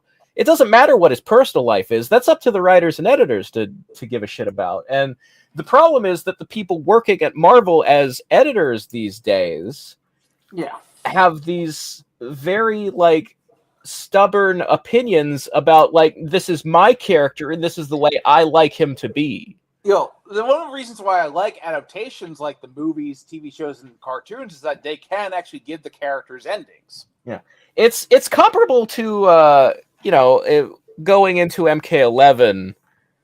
Raiden was Dark Raiden, and then they immediately reverted him back to regular Raiden. Oh, because Ed Boon told Sean Kittleson, that's not my Raiden. Well, actually, here's the thing I find funny about that. In MK11, they decide that the amulet makes him dark, but in MKX, isn't it kind of implied that him absorbing the dark Jinsei is what made him dark? Yeah, he sucked up Shinnok's energy out of the Jinsei. That's why he's dark. The amulet is not the One Ring from Lord of the Rings. It does not have that power. Yeah. It's like, I don't know, I guess it's just simplifying it. But yeah, that's Well, in the 3D era, the reason why Raiden came back dark, I think, was because he was battling Quan Chi and Shang Tsung in the Ether, and they corrupted him somehow. Yeah, it's when all three of them blew up at the same time in the Deception intro. Their souls battled invisibly on the path to their respective afterlives, because all of Raiden's energy is supposed to recollect an Earth realm and bring him back without memories.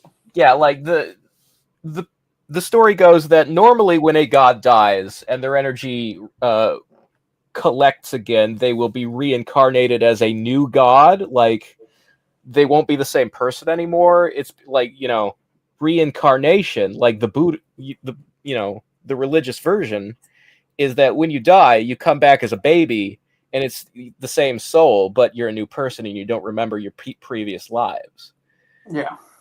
So that's what was supposed to happen. But because his soul had been wrestling with Shang and Quan Chi, some of their soul energy, I guess, got sucked up with him in the energies that were recollecting to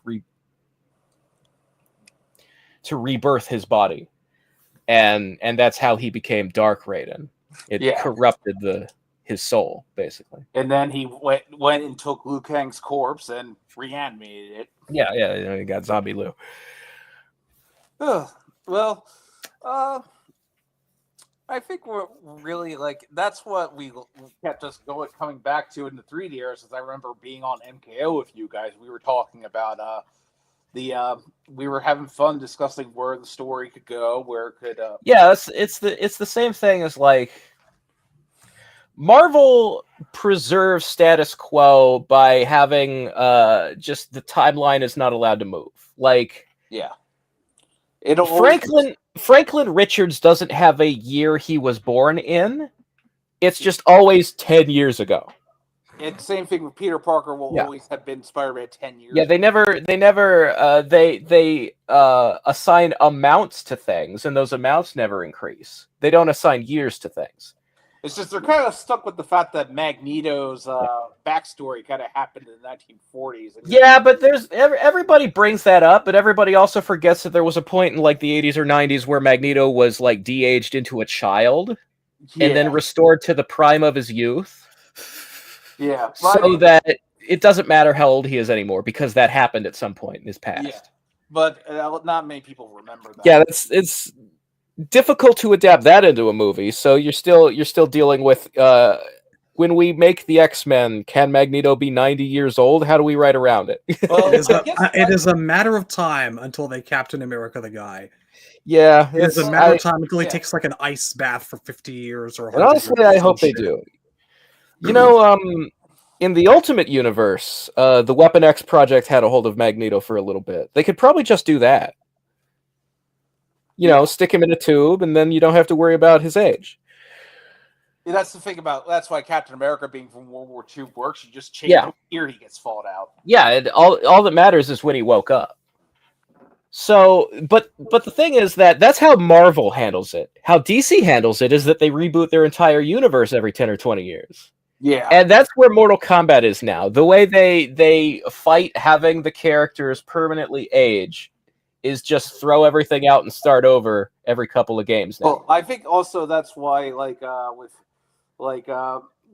MK they had the whole characters aging and then they undid it in the next game as quickly as possible. But if you look at the characters, the most interesting version of Johnny Cage is the middle-aged one with a grown-up daughter. The most interesting version of Sub-Zero is the gray-haired one in Deadly Alliance. Yeah. And the reason they're interesting isn't just because they're old. It's because we saw them grow old. You know, you can't skip ahead. Yeah. That's what I like. I think with all characters, you should show them grow up gradually. You know, have them age gradually throughout the story, not just jump. Yeah, but that's why we cared, was because the characters were growing and changing and getting older and along with us. And it mattered until it stopped mattering and they started rebooting, and now it doesn't matter anymore. And that's the problem. Well, it's like I think somebody compared that MK's new era, as it's called, is basically the new 52 of DC. It's there are similarities. Is there as much armor? Well, I saw what the new 52 did to Mr. Freeze's backstory, and I was not impressed. I would say there is just as much unnecessary line work and armor plating on the outfits in MK12 as there was in the new 52. Yes. There you go. I think. Oh, sorry. My cat is awake and he's very attentive right now. But anyway. Why was a cat even if there's no dog?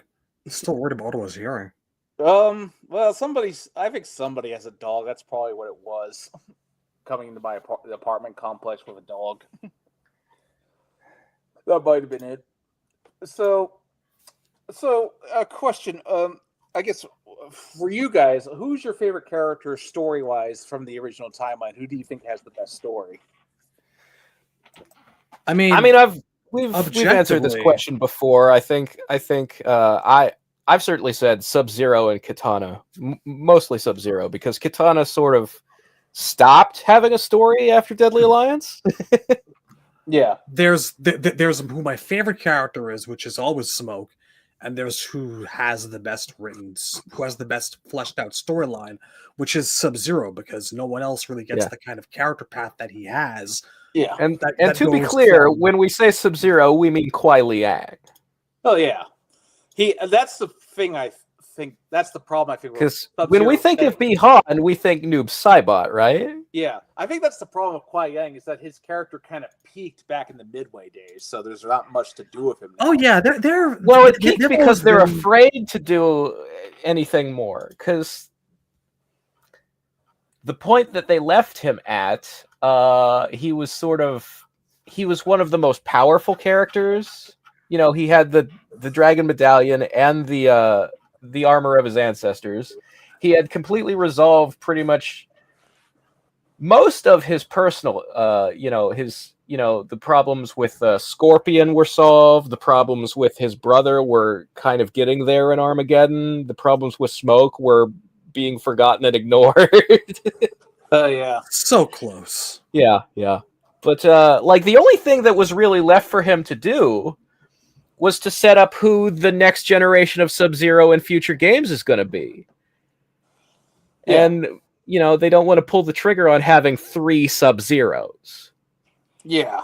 I've always felt that legacy of the originals has really, really haunted them. Like, it is a shame that their first thought and response was, how do we make it different? We turn him into a robot. Wait, no one's ever going to believe that that's a thing that actually sticks. Oh, yeah. What do? We revert to type.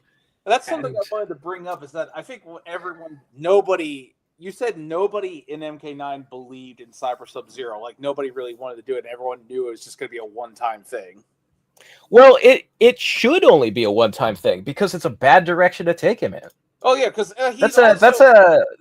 writing-wise, that's a fucking cul-de-sac. There's no end to that road.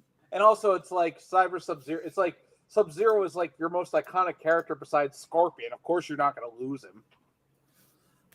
Like, the reason it's interesting to take Smoke down that route is because Smoke has nothing else to latch onto. Like, Sub-Zero's already got a direction to take his story in, because he's all about, his family. And he's got to, resolve all of that. Smoke didn't have anything except identity issues that could be enhanced and expanded upon by having his body turned against him. Also, I love how the Defenders of the Realm cartoon actually did Sub-Zero getting the Smoke better than MK9 did, which is kind of to this day, the only thing that even comes close to making the Cyber Initiative narrative interesting as it was in Defenders of the Realm, is Battle of the Realms. And it's because those are the only 2 things that really spend time on Cyber Smoke and his emotional connection to Kuai Liang. Yeah. And actually, one of my favorite bits in Battle of the Realms is probably when Sub-Zero corners Scorpion ready to kill him, and Scorpion's like, "Revenge is a sickness that burrows into your head and consumes your mind." And then Sub-Zero he spares him. He's like, "I'll never forgive you," and Scorpion replies, "Neither will I." Yeah, I've always really maintained that you could tell any number of stories with these characters that you want. You don't have to take them down the exact same paths that you did before. I wouldn't have minded a story where Kuai Liang didn't turn out to be Grandmaster the way he did in the first timeline. Why is that just got to be such a clusterfuck, man? That's what I want to know. Why all the shock and awe? Why all the fucking status quo inversions? Why not just let shit flow organically? Because the guys who are writing this stuff, the kind of media that they enjoy is the edgelord, the writing equivalent to a jump scare. Yeah. I think really that era, the 2010s, I think it can best be summed up as the edgelord era, because that was when people were like, "Yeah, we got to try to do, compassionate, bright heroes. Now we can't have that. That's why we got Zack Snyder's Superman. We got Michael Bay's Optimus Prime screaming like a maniac. Give me your face. Yeah, I don't get why Optimus is so vicious in those movies. And when I made a video, it actually did pretty good, and a lot of people came in and defended him. They're like, oh no, oh come on, he just did what he had to do. What, you want him to be soft? It's like, isn't being okay? soft? Look. This is a message to those people. You don't know who Optimus Prime is? Fuck you. Okay. If you went to more than 2 of those fucking movies, like I did, and I acknowledge this, you're part of a problem. You probably spent every fucking dollar you had supporting that shit. You are responsible for probably 20 years of shitty fucking Marvel movies. I hate the general movie-going public. I hate the shit that they make possible. I despise the Bayverse movies, okay? That's a fucking Optimus Prime. Fuck you. Yeah, I agree. Fuck Optimus would not you. kill somebody in a cold blood like he does at the end of, I think, 3. I want you to go on to tfwiki.net. I want you to go to the Optimus Prime movie article and Control F face, okay? Yeah. Because you can fucking tell how much fun they're having making fun of it. The first image in this fucking article is a beautiful painted image of Optimus Prime in the sunlight with a caption, "Hello, pretty bird. Give me your face." Yeah, that's... If you like the fucking Bayverse movies, you have no taste, okay? You don't. You have shit taste. And that's all there is to it. You should tell that to the Zack Snyder cultists. Oh, fuck those people. We just did a couple weeks ago. We put out the first Lost for Sindel. Yeah, and we had a couple comments, 1 or 2, about people who were actually like defending the 11 version of Sindel, saying that they prefer that version. There's always going to be those people. There's always going to be folks who's like, my favorite characters are villains. Yeah. I'm not their parents. It's not my job to fix them. People can like what they like, and I can question how they were raised as a result. It's not my responsibility to turn you around. If you're, edgy McGrimdark, and that's the kind of shit you're into. Yeah. Control F face. Like, 41 results found. When I was 16 years old, I listened to Linkin Park. Yeah. Is anyone else hearing what I've done right now? Because I'm hearing it right now. It's been going through my head for the last 2 minutes, ever since we brought up fucking Bayverse Prime. So you hate Bayverse Prime more than Snyder's Superman? Unfortunately, I remember Bayverse Prime because I had a friend, and she's still a very dear friend to me. And we would go to these movies as a tradition because we love Transformers together. Yeah. That is why I sat through so many of them in theaters against my better judgment. I don't remember Snyder vs. Superman. I don't watch this shit anymore. Yeah, the thing is, if you're a fan of something and you're more invested in it, it's going to hit you more. And not everybody really gives a shit about. I maintain that Optimus wasn't that bad in the first film.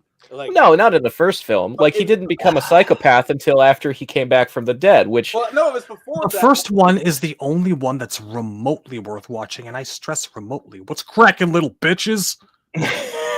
This looks like a pretty good place to... I think about that line every so often, and I'm like... Is this what we actually think modern jazz should sound like? Like the original was Scatman Crothers, so this one's got to talk in like offensive ebonics, and Michael Bay is not very subtle with the racism. Oh no, fucking what was that guy in the third one? Huge Wang or something like that. Deep Wang. That. Oh my god. Or the racist twins from Revenge of the Fallen. I remember those two.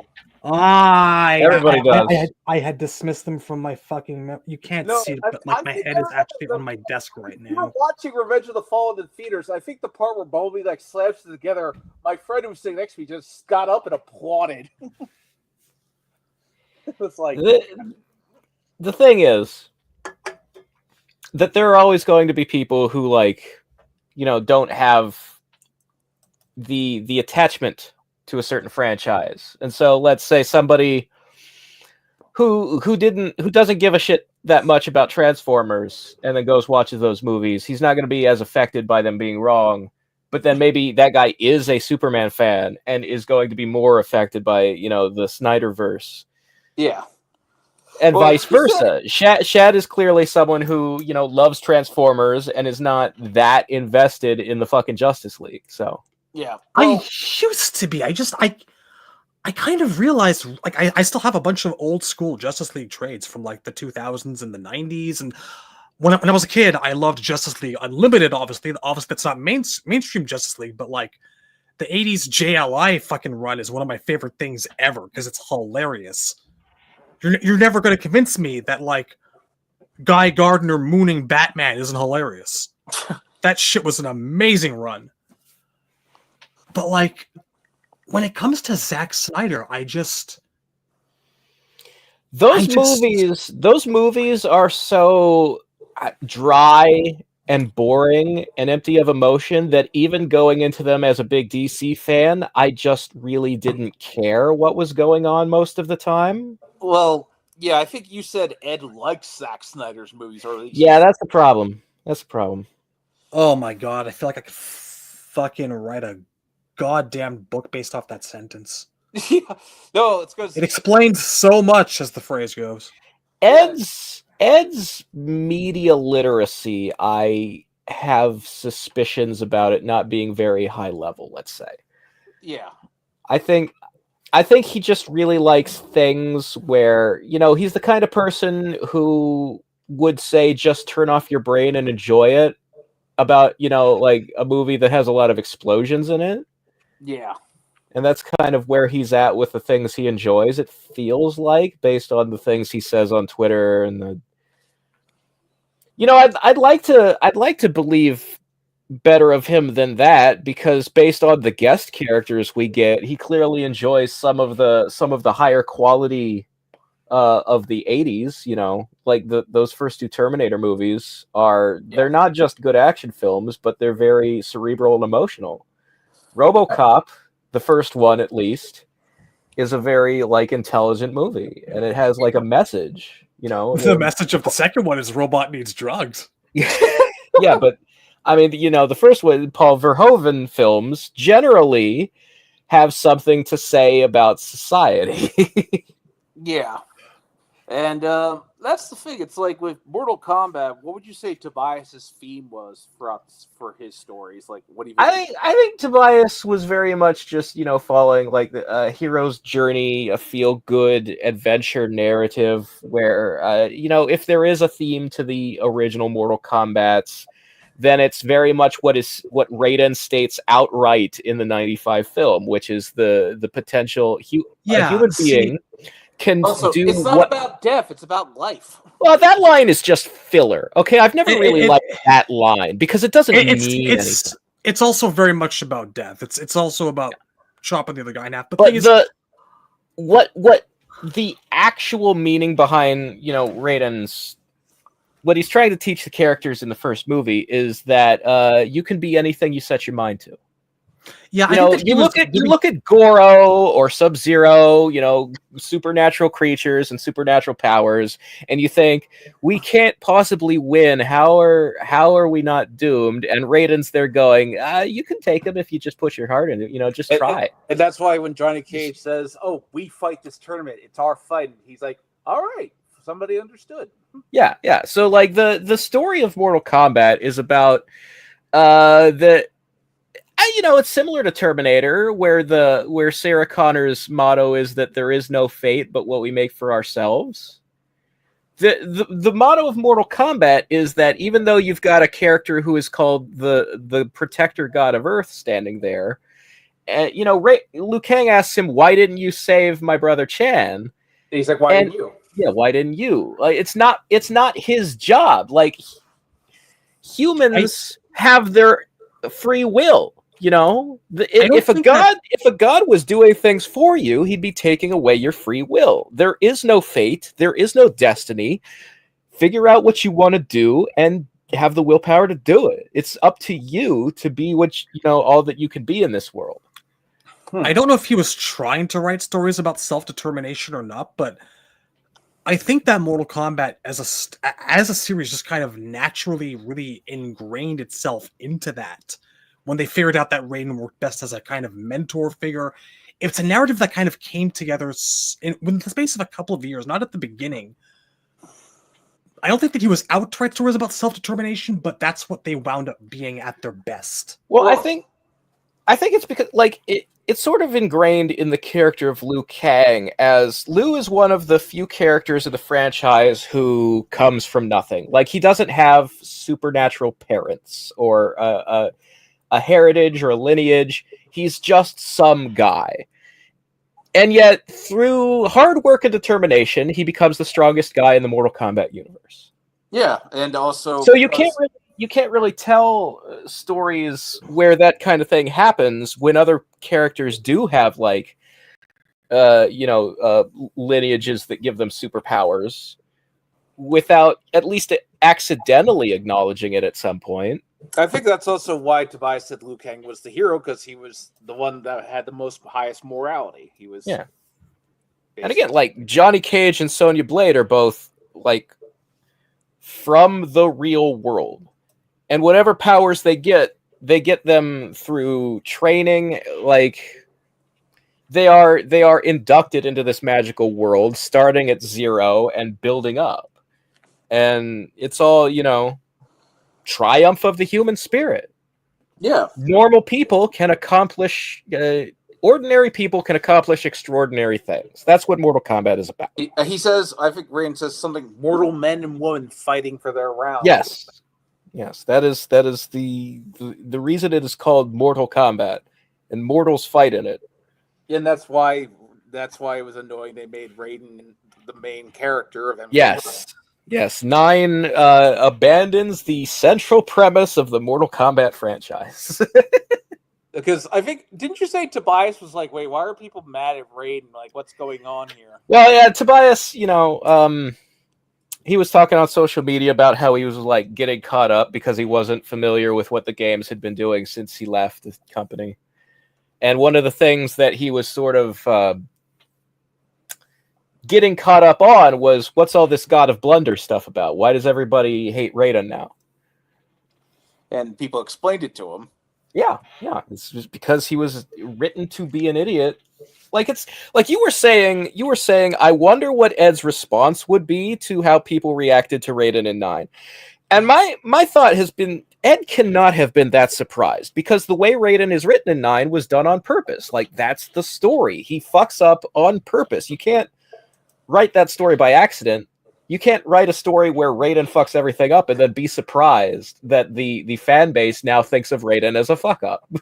Yeah, and Tobias was like, well, that's not how I planned Raiden to be. He's supposed to be the mentor. Yeah, no. And it didn't make sense at the time. Like, one of my big criticisms that I've been saying since 2011 is, like, there is a scene in that game where Raiden accidentally electrocutes Liu Kang to death. How does the God of Thunder not know how much voltage it takes to hurt somebody? Like, how can you kill somebody by accident with your powers if you've had those powers for millions of years? Yeah. Well, another line that bugs me, it's from MKX. It's like, when Jax goes to fight Kitana, he's like, I hate the things I did here, but you enjoy this. And it was like, no, Jax, she's brainwashed. You were saying the same things. Yeah. In chapter 1, he says the same stuff that Kitana says to him in that later chapter. Yeah, he's like, killing you will be a pleasure.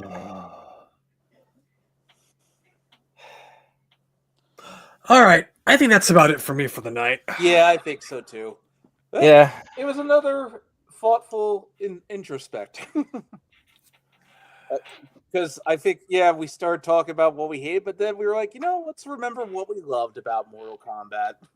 That's just where I want to be now, man. The less time I devote to talking about these games, these modern games, the better. I think that's why I just give me a collection of the Midway games or something. But Warner Bros. Just does not want to do that for whatever reason. Warner Brothers has never re-released any old game except for the Arkhams, like ever. You know, we say this. We say we'll take collections and whatnot and this and that, and then I'll be happy with someone being able to reverse engineer Mortal Kombat 4 and put it out on a proper emulator so I can emulate it properly. I don't I'm want more anything from WB Games. I don't need to play MK1 on my fucking PS5 that's good for 2 games and I don't play anything else anymore. I am happy with my emulators. Yeah, the thing is, if they released a collection, or even if they released a remaster of Deadly Alliance or Deception, I'm not sure that I'd bother to get it because I already own Deadly Alliance and Deception. I already own all those games. If I really wanted to play like a new novelty version of Deception, there's a guy on YouTube who's modding Deception and adding characters from Deadly Alliance and Armageddon into it, and that's at least a version that I haven't tried yet. So there's novelty there. There's something worth checking out. Also, I would like for today's generation of MK fans to play those games. Yeah, I'll grant that. Like, there's people That's who are younger and weren't around when DA and Deception came out, or they don't own the consoles that DA and Deception are on. Certainly, a re-release would benefit them. Yeah, like see why we liked what we liked about MK. Like, yeah, just experience that for yourselves, and you might get where we're coming from. I just don't have faith in modern AAA companies to put out quality product anymore. Like, do you guys remember the fucking GTA collection from a couple of years back? Oh yeah, where it was just a massive clusterfuck of visual fuck-ups of epic proportions. Remasters do have a habit of getting something wrong. Like, the new textures are not as good as they should be, or lighting has changed. There's always something off. Or, like, even if you go back in time to, like, when we got the arcade collection for the first time of MK1, 2, and UMK3, you couldn't fight Smoke because hitting down and start would bring up the pause menu. That was actually from the Midway Arcade Treasures PS2 port, and they fucking kept the game's shell in when they ported it onto fucking PS3. Yeah, every time, like, even like Shaolin Monks comes with that version of MK2, so the start bringing up the pause menu problem is still there. Yeah, actually, Razor, have you ever played Legacy of Kain? Was it PS3 or PS? I'm forgetting. Anyway. That depends on which Legacy of Kain game you mean. I've played Soul Reaver 1, but I haven't really gone through the whole series. Okay, yeah, because basically that's like that's like kind of what I want MK to be like. That kind of writing. Yeah, it would be nice. I also I really respect the Metal Gear Solid Delta, which is coming out. It has not changed the story at all. It's reusing all of the same old cutscenes and voice stuff. Yeah, it's like that's what I like. It's I don't want you to remake the game. I just want you to put the old game out again. And that's what they did with the Master Collection. If you can upgrade the graphics without changing anything, then go ahead. Yeah, this is why when people are like, "Hey, HD remake of MK1, 2, and 3," and I'm like, no, thank you, stop that. That looks terrible. Please, no.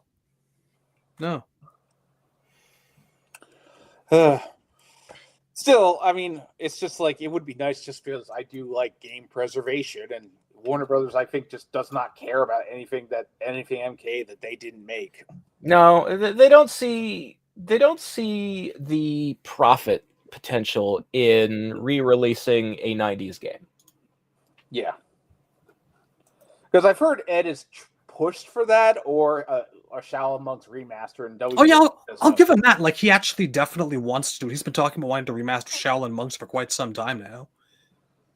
Yeah, but I think he's just. I think whenever he retires, he's going to have some stories to tell about WB.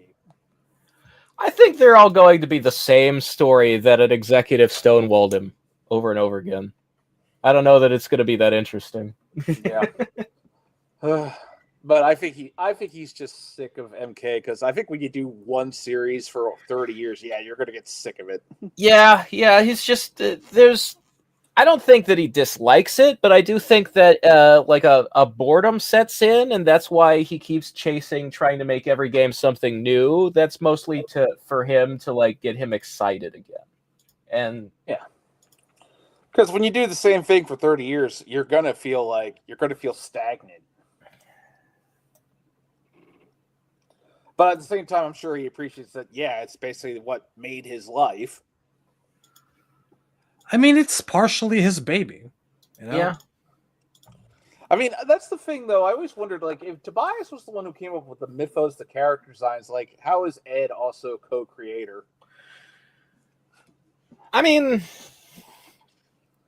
that's sort of a debatable thing, and I'm sort of where you are on it. Is like, what did Ed really do? Like, how much ownership does he have over these characters? Well, he did come up with some of the moves. Like, and I don't mean like legal ownership. I mean like in spirit, like how attached is he really to, say, Kitana? Like, how much does he care? Yeah. Because he didn't write her backstory. He didn't come up with a costume. Oh, I think he has attachment to Sonya because she has the name of his sister. Yeah. There's always little things like, oh, he came up with Reptile, although his version of Reptile is very different from what Reptile is now. Well, like you said, or even what Reptile is in MK2. Well, like you said, it was like he just put him in there because it's like, okay, we have a yellow. Yeah. He created a mashup of Scorpion and Sub-Zero with a name that fit the fact that it was green. Tobias had to come up with Reptile's story and come up with actual reptilian moves for him. Yeah. And then and that's a character that, like, you can say, well, Ed is the one who put them in the game first. That was his idea. What about Baraka? How much of Ed is there in Baraka's DNA? We don't know. Who bought that's something I often wonder about. Nosferatu mask. I do, like, you have to figure Ed was one of the many who was involved in the blue screen sessions where they were coming up with characters' moves. Well, he came up with the spear. Well, yeah, but he was there for every character. Yeah. We just don't know which ones he contributed the most on, because that was a team effort, where it's like no one person is necessarily responsible for special moves. There's no Dan Pesina in Team. Yeah. Exactly. No, that's the thing. That always annoys me. People are like, "Oh, thank you for Katana and Melina." Like, and I was like, he didn't come up with their backstories. That was all John Tobias. But it's like, so what? But yeah, Ed owns Mortal Kombat because he's the one who stayed, and that's really all there is. Yeah. Tobias mostly is responsible for the stuff we like. Although me, as a Deadly Alliance and Deception fan, and Tobias was not involved in those games, I'm gonna chalk up a lot of that to Vogel, Steve Barron, Louis Mangabat, Jennifer Hedrick. Those guys don't get enough love. Yeah. And I've always looked at it as kind of a Bill Finger and Bob Kane situation, in terms of Batman, the relationship to Batman. There's a lot of parallels there. I hope it's not that disparate, because Bob Kane really didn't do shit and just took credit for everything. Well, yeah. He came up with the idea of Batman, but Bill Finger was the one who kind of defined who he was. There's parallels there. Not as bad to the degree that Bob Kane was, obviously, but like you can kind of see it though, can't you? What, Ed Boon is Bob Kane, John Tobias? It's closer than is comfortable. Yeah, just a little bit. So you think Ed Boon is Bob Kane and John Tobias is Bill Finger? Not completely. Not completely, but there are parallels. It is close enough to make me uncomfortable. I mean, from what I can tell, they do seem to still be friends, and that's good. Yeah. I don't think John Tobias believes Ed Boon stole Mortal Kombat from him. He left of his own volition. He did. Yeah. And he went on to make Tao Fang Fist of the Lotus. And we know how that turned out. Well, that's the thing. I think really that's what, if anything, together they were probably a good duo. That's what. Again, it's like Bruce Timm by himself is not nearly as good as Bruce Timm with other people, especially Paul Dini. Yeah, Paul Dini, James Tucker, Dwayne McDuffie, like that they were and Boyd Kirkland, all of them. They all helped make the DCAU what it was. Yeah. I remember hearing recently that like DC was going to do like another comic book sequel to Long Halloween, and I'm like, bitch, Tim Sale's dead. I don't give a shit if Jeff Loeb is involved. You can't do that without having Tim Sale's art. I've been reading the issues of that. It's not so bad. I fucking can't, man. What's it even called? It's oh god, what is it called? It's called the Last Halloween, I think. The Last Halloween. Let me see this shit. Yes, there are, counting issue 0. There are 4 issues out now because issue 3 just came out. Yeah, I think really it's just but I believe they were planning this story before Tim Sale died. So did he do any of the art? He did covers, and I think he did art for issue 0. I'd have to check. Oh, my heart, my broken heart. Yeah, I mean, people say Stan Lee was pretty bad, but I think he was better than Bob Kane. Yeah, no, Stan, it's overblown, this idea that Stan stole anything, because people sort of misunderstand the writing process. So the quote-unquote Marvel method that Stan Lee was famous for using is that he would come up with the plot outline, and then he'd give that to the artist, and the artist would come up with the pages. You know, they'd sort of do everything but dialogue. And then they'd give it back to Stan, and Stan would fill in all the dialogue. And he'd do the dialogue. Now, writing dialogue is fucking writing. Yeah. Also, here's the thing. Steve Ditko about Stan Lee to rein him in was very objectivist. Like, he would go on those, like, what Steve Ditko would do when he didn't have, like, Stan Lee to rein him in. Yeah, Steve was political. Steve is the reason that there's an issue of Spider-Man where Peter Parker walks by a bunch of like protesters and gets mad and calls them hippies and says they should get a job, which is not the Peter Parker that we are accustomed to seeing from every other. Actually, Peter Parker is a very different character in the very early days. Yeah, I would say that's sort of a. I've seen people complain that adaptations don't get what an asshole young Peter was. Well, and I would say that's an improvement to not include the Ditko era of his personality. I think it was implied that being bullied gave him a mean streak. Yeah, he was basically on the verge of becoming a school shooter. And that's not how anybody wants to see Peter Parker, all right? It would not be an improvement to include that in an adaptation. Well, that's why I think people like the Raimi movies. We don't need 15-year-old Peter to act like an incel, all right? Nobody needs to see that. Well, didn't Stan Lee change that to that he was supporting the protesters instead of arguing against them or something? No, the dialogue is still there. It is what it is. The issue came out the way it came out. It's just that after Ditko left the book, Peter's personality was written differently. Yeah. And for the better. Yeah. Because in every adaptation, like Raimi, Spider-Man basically sticks with that version of Peter. Yeah, I think,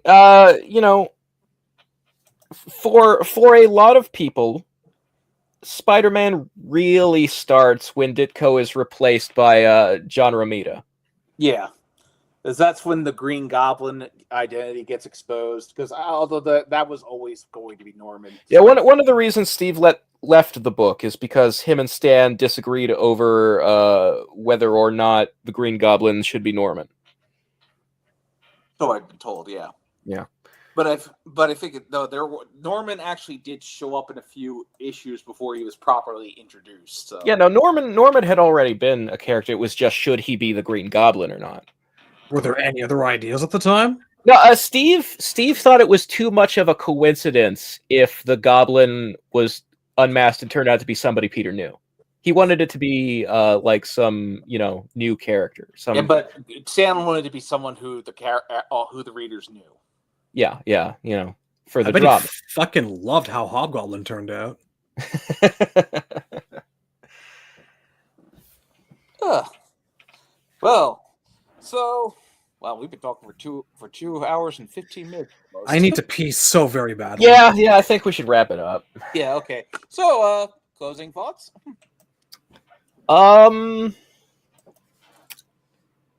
Please tune into the NetherKast as we play games that aren't Mortal Kombat. I would really, really like to be successful so we could keep playing games that aren't Mortal Kombat. Yeah, but do not fear. We will return to the Sindel Lost before. Oh yeah. We're not going to stop making Losts. We're not going to stop talking about Mortal Kombat. I just, by the way, would really, really enjoy to keep Let's Playing. Yeah. Whatever random game we enjoy and not have our whole lives revolve around one single series. What are you going to do after Resident Evil 2? Well, we can put it up for a vote again, or maybe we could alternate between Voter's Choice and a game that we pick. Either me or Shad really wants to play, back and forth. We haven't decided yet. I think that you should bumblefuck your way through Silent Hill 2 while I watch. Original or remake? Original. All right, maybe we'll do that. Honestly, that would be fair. You play a survival horror. I play a survival horror. Yeah, maybe. I don't know. I'm open to anything. Like I am actually willing, and I've wanted to do this for a long time. Is that when we do start to revisit MK games, I've always really wanted to give the Genesis MK1 just a single evening of play, because there was something so specifically entrancing about the Genesis version of MK1 to me. I feel like for an entire generation, that's the MK1 they really, really remember. I mean, I had the SNES version, so I had the SNES version, but I repeatedly went to my video store and rented Time with the Genesis and the Genesis version. I didn't have a store where you could rent a whole ass console. I couldn't bring it home with me. I would go there and they'd set it up and you give them $5 and I just played near the front for a half an hour. That's kind of them. I did I had a friend who had a Genesis, so I played Eternal Champions and Streets of Rage, but he didn't own any of the Mortal Kombat games. God damn, Eternal Champions. Simpler time. Just didn't feel like the world was on fire back then. We were too young to notice it burning.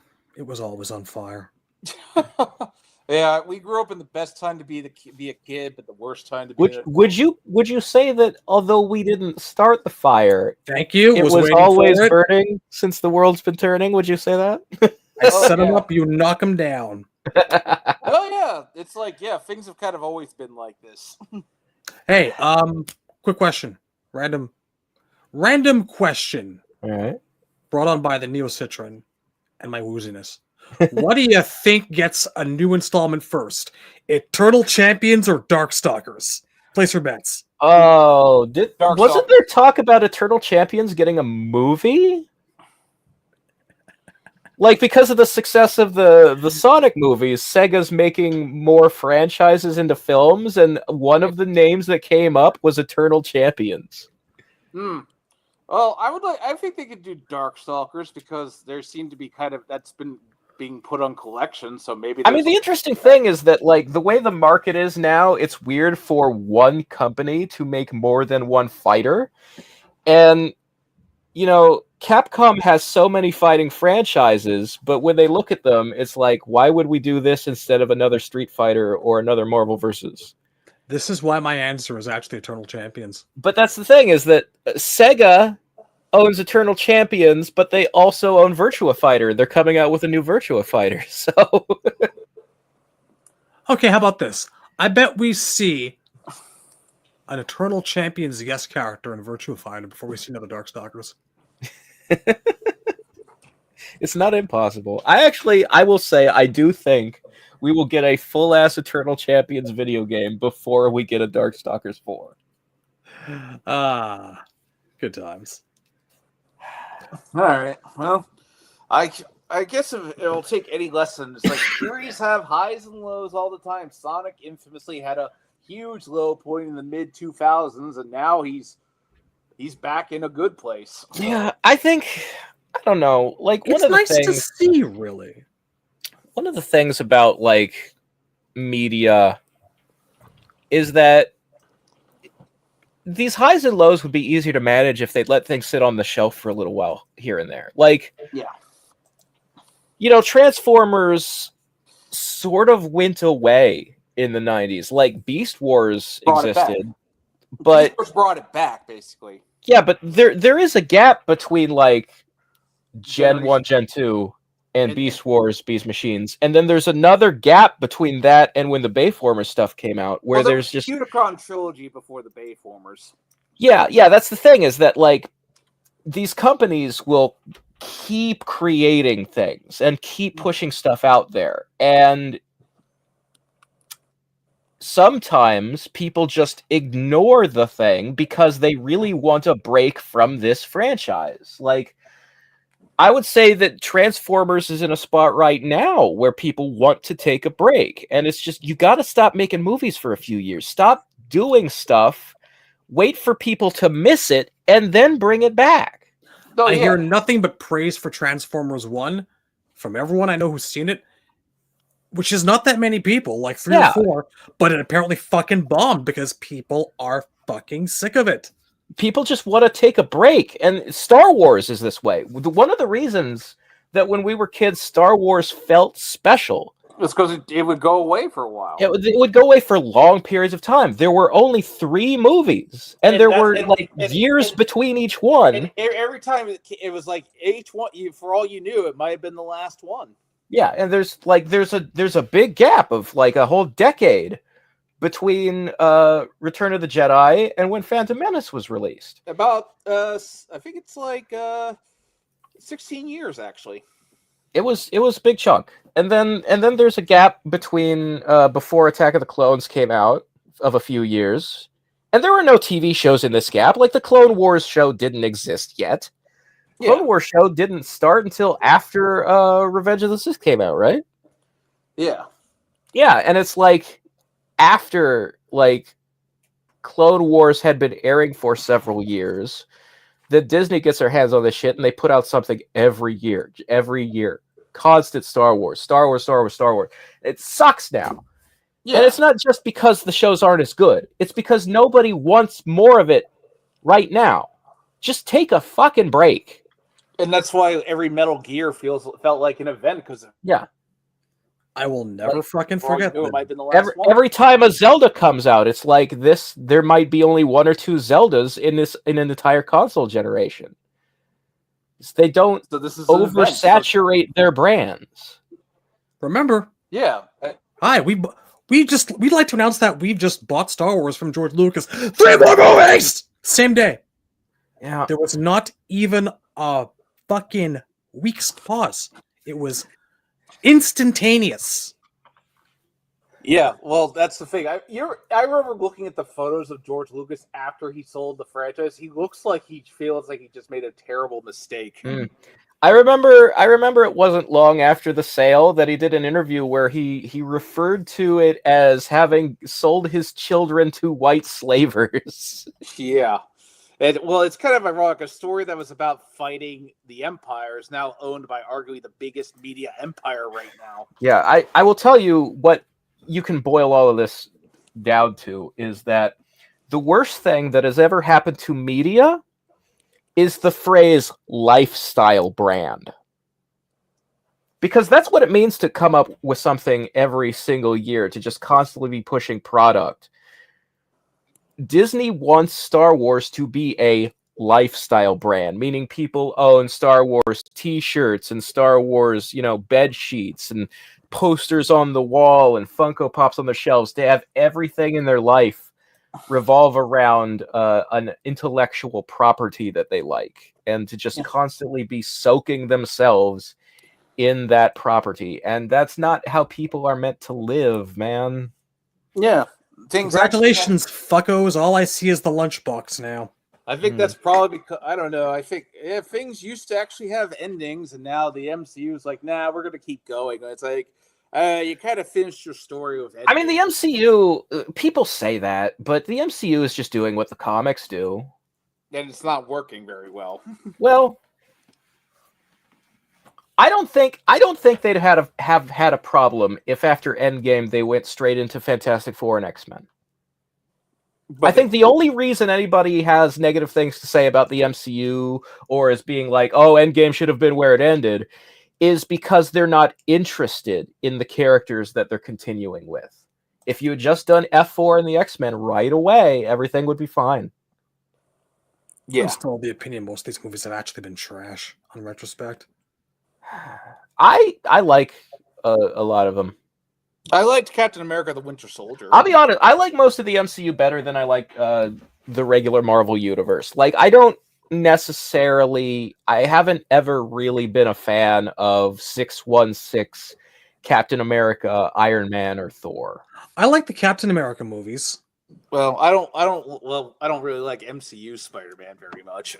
Kind of misses the point of Spider-Man. I mean, every version of Spider-Man is an incomplete version because Toby only has these villains, and Andrew only has these villains, and Tom Holland only has these villains. Nobody has the complete, like, only Andrew has a Gwen Stacy, only Toby has a Mary Jane Watson. Like, each Spider-Man only has a portion of the character.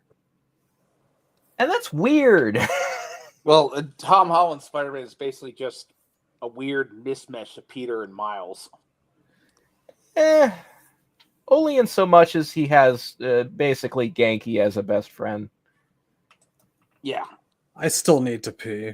Okay, we should probably wrap this up. Yeah, I think we're done here. Yeah, I think we're good. But, okay, we'll probably do this again sometime because I think we're talking about what we like about MK is much more fun than what the message is. Yeah. Only if you can promise me that we won't fucking bring up NRS era MK. If we can devote ourselves to talking about good things, I'll be glad to participate. Yeah, if you've got a discussion topic that's about the Midway era, I think yeah, we'll have a little more energy and enthusiasm for that. If it's just going to be shit on NRS era for 2 more hours, I'm just going to pee into the microphone, man. Well, we did start talking about the Midway era second half, and I think that lightened the mood a little bit. I know. We had to make it happen. Yeah. But I think that's the problem with online media. It's just, negative is just what gets views, unfortunately. I know, but I don't want to be that guy. Yeah. I never wanted to be that guy. If you told me, like, all these years ago that Mortal Kombat would turn out the way it has, I might have honestly never joined the podcast. I still think about it. I really don't know whether I would have or not. Huh. It's sort of those situations where you can't really answer the question. Would I had I known? I mean, I've made some incredible friends along the way, but my God, I'm so tired of the thing I used to love now. Yeah, I would never say that I wouldn't do it because my life would be lesser without the community. Like the people on our Discord and the friends that I've made, I've met Shed in person. I've met some of the people that we talk to on the Discord in person. The real Mortal Kombat was the friends we made along the way. Yeah. It was. It really was. But it is a difficult thing to look back on because one of the reasons that we started the podcast was that we wanted to we hoped that our voices would be listened to by the creators and that we could have some influence in changing the direction things were going in. And we have been completely ignored consistently for a decade straight. So that's a bummer. Your concerns have been heard and set aside. Yeah. The beatings will continue until morale improves. I love that sentence. Where'd that come from? Anyway, we probably should end it now. Yeah. Thanks for We tuning should. in again. Anyway, we'll see you guys next time. Have a See good you one, later, guys. nerds.